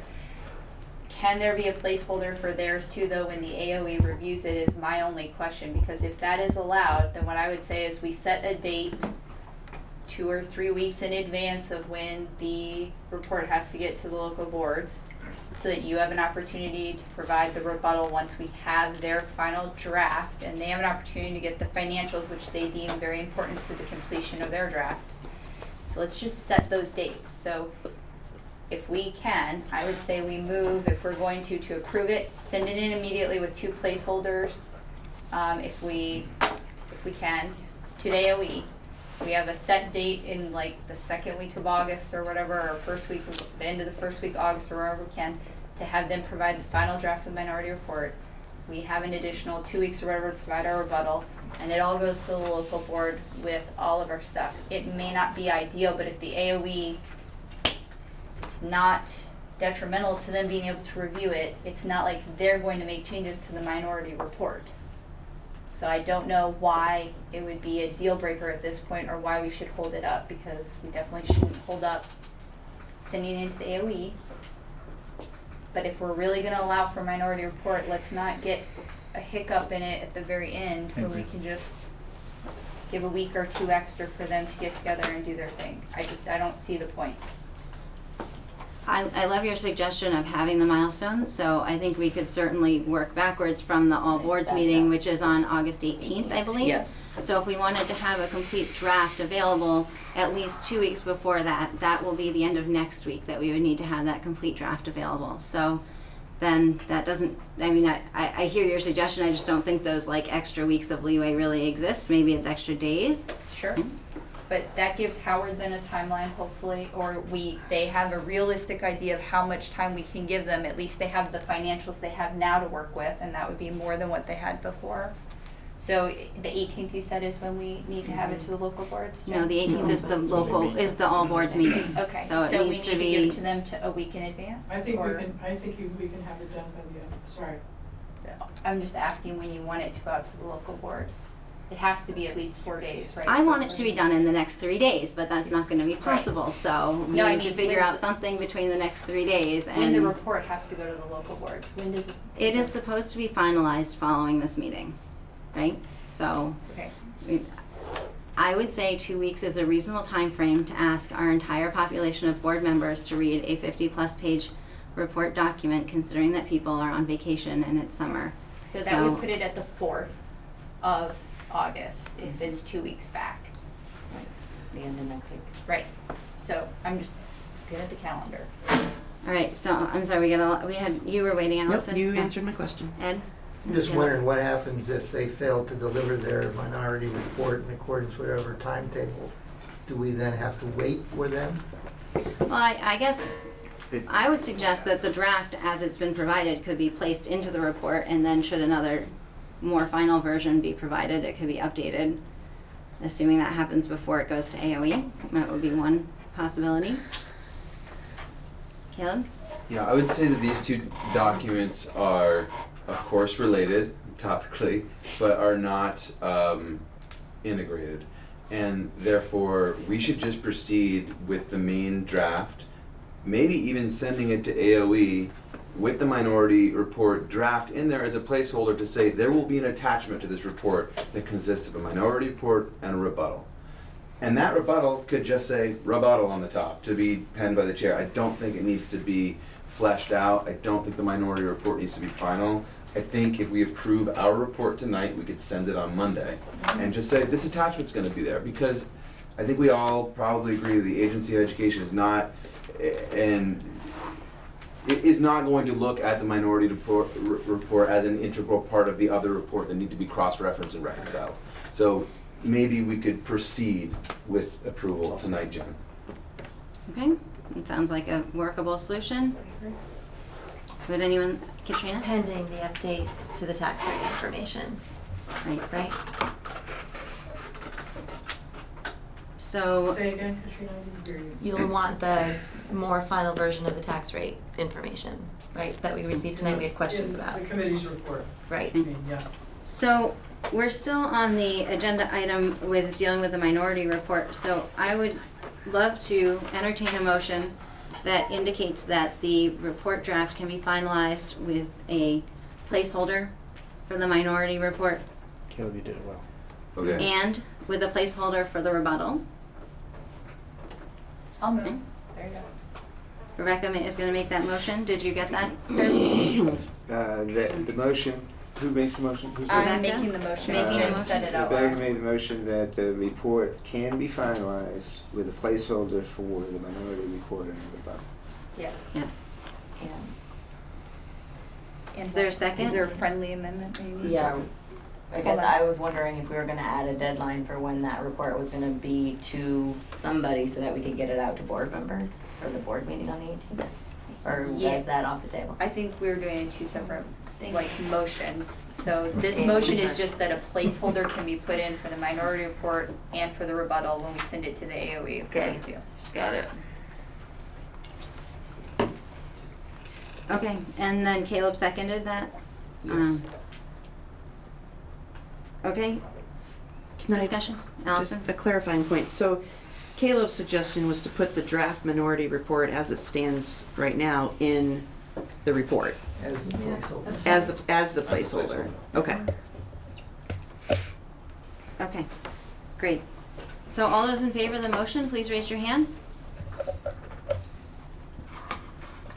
Okay, that's 1, 2, 3, 4, 5. Hold on, did I count enough? 1, 2, 3, 4, 5, 6, 7, 8, 9, 10 in favor.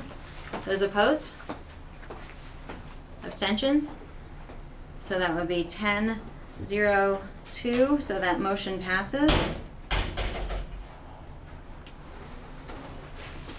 And so I think, Michaela, your question was about circulating the report draft to the board members. My feeling is that that report draft will be circulated to the board members at the end of next week, and it will contain whatever content is submitted to be in it at that point, Okay. unless we want to have a different motion about that. I'm sorry, when was the report going to be circulated to the boards? At the end of next week. Friday, Mhm. That would be the 5th 5th? of July if you're saying Friday. No. 5th of Oh, I'm August. sorry, August. I'm back 1 month. I'm That'd be away. nice, though. I didn't come back. That'd be really nice. Yeah, August 5th, just so you know, because I had said the 4th, that is technically a Thursday, so it would be August 5th if we're going for Friday. Okay, Nancy had her hand up. Yeah, a couple of questions. So the packet for the board retreat is going out on Friday? Is that? I don't know when the packet for the board retreat is going out. I'm not. I mean, the report, the committee's report. report will be part of the board packet for the retreat, right? Yes. And it's going out, I mean, the intent is to get that out on Friday. Do you know? Dawn, do you have a different date on which that's going to happen? There are some other works in progress for that all boards retreat, so it may be possible to have that sent out prior to the board agenda and packet going out. I see. But it may be referenced in the board packet as we sent it to you last week, or we sent it to you on this date. There are many irons in the fire at this point. Okay, Nancy? And a related question, can anyone speak to what the intent is for the board retreat about consideration of the committee's report? I mean, will the boards be asked to vote on the report, or is it just going to be a discussion, or maybe you haven't decided yet, but I'm just curious about that. We fleshed it out to that level of detail quite yet. It's certainly an item on the agenda, but action or discussion, I think, is not something, we haven't gotten to that level of detail quite yet. But the law doesn't require the boards to vote, is that correct? Right, correct. That's my understanding. So my understanding is that we are required to allow the opportunity for the local boards to discuss the report and to provide feedback to the committee. The local boards are not required to take action, although I hope that it will be structured in such a way that the local boards would have the opportunity to take action, because I believe that many of the boards are, in fact, in support of unification. I know actually after our community engagement, I want to share this because I don't know if everyone knows this, that both the Bristol and the Moncton boards did take an action in support of the unification plan and the report. So And did- New Haven as well? And New Haven did too. Excellent, I was not aware of that. So it is possible that there would be an action. It's not required that we have an action by all the boards. It is required that all of the boards have a quorum and have a discussion. So that's, Just that far. okay, well, we should catch up about that because the Lincoln board also did not have a quorum at the community engagement. Very aware. So, okay. We're on to 4D. I don't know. Actually, we didn't, or do we have to have a vote for when we're requiring the final reports to go out to the committees or not? And do we need a requirement as to the date that we expect the final report from the minority report, or do we not need that either? I think we're okay with where we are. The one thing that I do think would be helpful is that there's been discussion that the chair would write the rebuttal. Dawn? I make a motion that we authorize the chair to write the rebuttal to the report. Second. Second. Okay, so Dawn made a motion to authorize, Herb, you writing this down? Dawn made a motion. Sorry, can we just time out? He has to go. So we're trying to transition, who's taking minutes, and I don't have a Word version of the agenda to type into, so I'm looking for a hard copy that I can I cross-reference. have it. I have it ready to send to whoever was taking the minutes, Okay, so can I you am happy send to it send away it to me, over to you. please? Thanks. Here's a hard copy. Here. There you go. Okay, problem solved. I'm still gonna send it to you, Michaela, because I think I'm gonna write in it, Jen. If it's the last thing I do. I hope. Okay. So Michaela, you're making a note of this motion then? Dawn, he yes, is further down. Okay, Dawn made a motion that I didn't write down, to authorize the chair. To write the rebuttal to be included in the report. Okay, and there was a second, I think Caleb, you seconded that? It was Ed. Ed seconded. I'm Thank sorry, you. who's the second? Ed. I got it too. Okay, Okay, we're good. discussion? All those in favor of the motion? Okay, it's 1, 2, 3, 4, 5, 6, 7, 8 in favor. Opposed? Abstentions? 1, 2, 3, 4, so that means that was 8, 0, 4, so that motion passes. Okay, excellent. And as I mentioned before, my expectation is that the committee will get to review that when we next come together sometime later in August. So, okay, whew. So now, Allison, We're on to action. Approve sending the report draft to AOE for review. Only an hour and a half behind schedule. So moved. So Allison makes a motion to, seconded by Sarah, to approve the report draft and send it to AOE for review. I think we've discussed it a lot. Is there any discussion?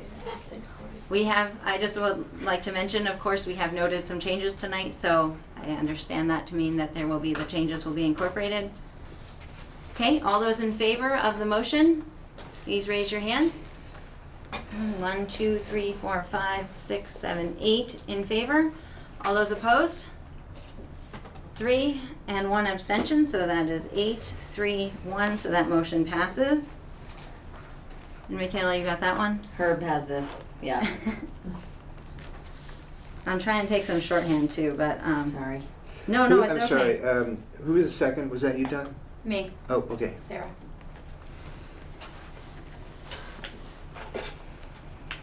Okay, awesome.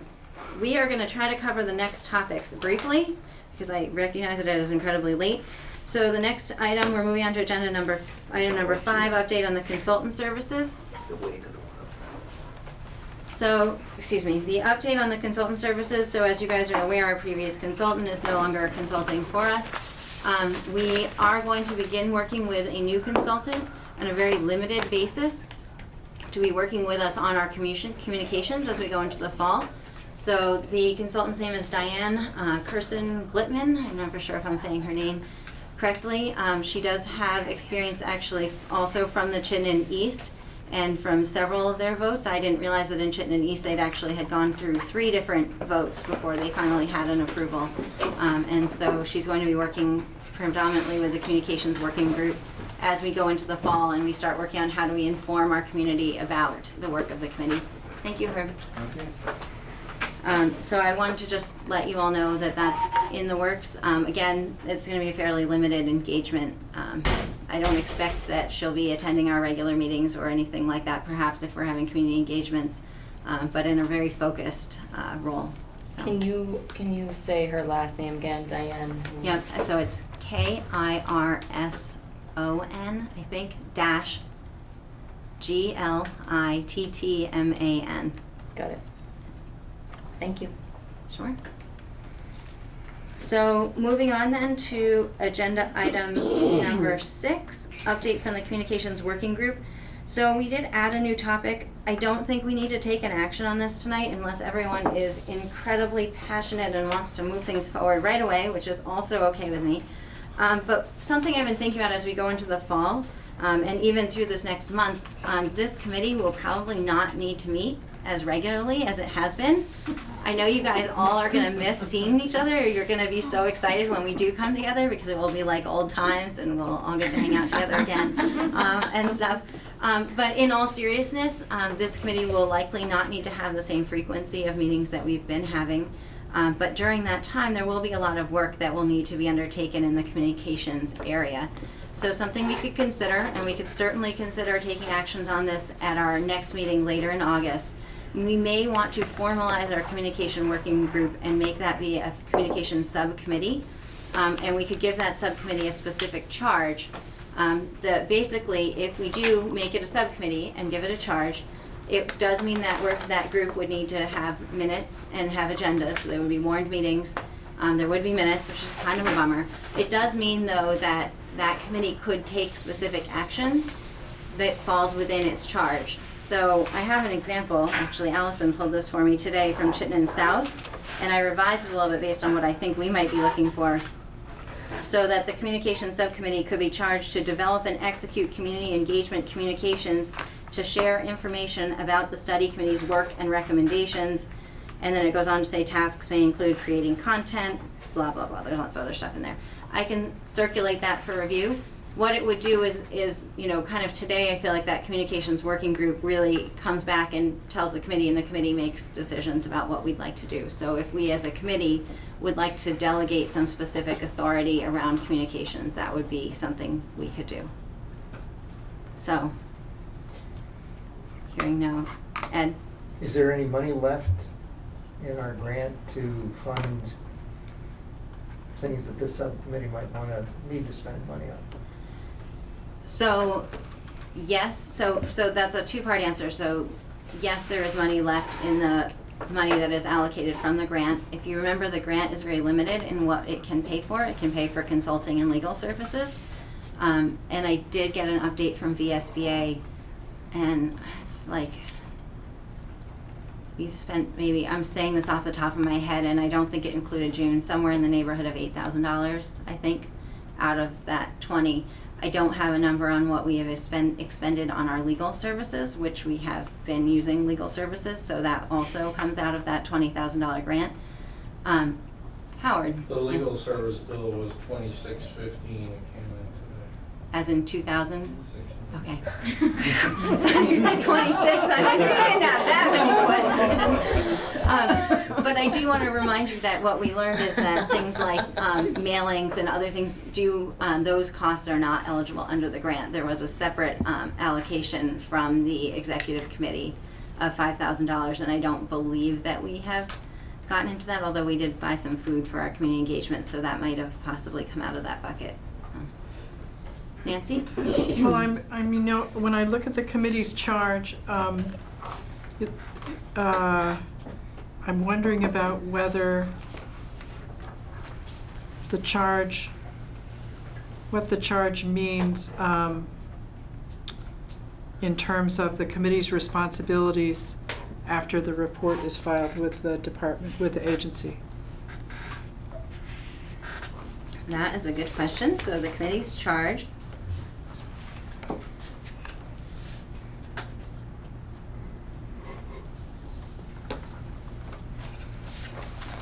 So the committee is charged with making a recommendation and preparing a report.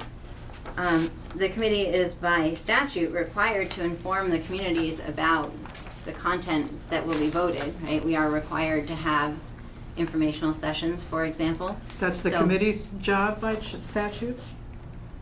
The study committee. I believe that is the studies committee's responsibility, but we could certainly look that up. So do you want to phrase this in a form of a question that you would like us to follow up on so that I can make sure that we answer the right question? So the question is, what is the responsibility of the study committee after the report is finalized?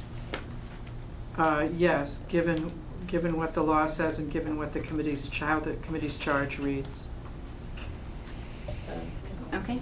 Do you have that, Jen, or do you want it in these minutes? If you would put it in the minutes, that would be excellent. Do you want to say it one more time, Nancy? Yep. Oh, boy. What is the subcommittee's charge after? What is the subcommittee's, what is the committee's charge? responsibilities according to its charge and the law after it has filed a report with the Law after it has filed the report. yes.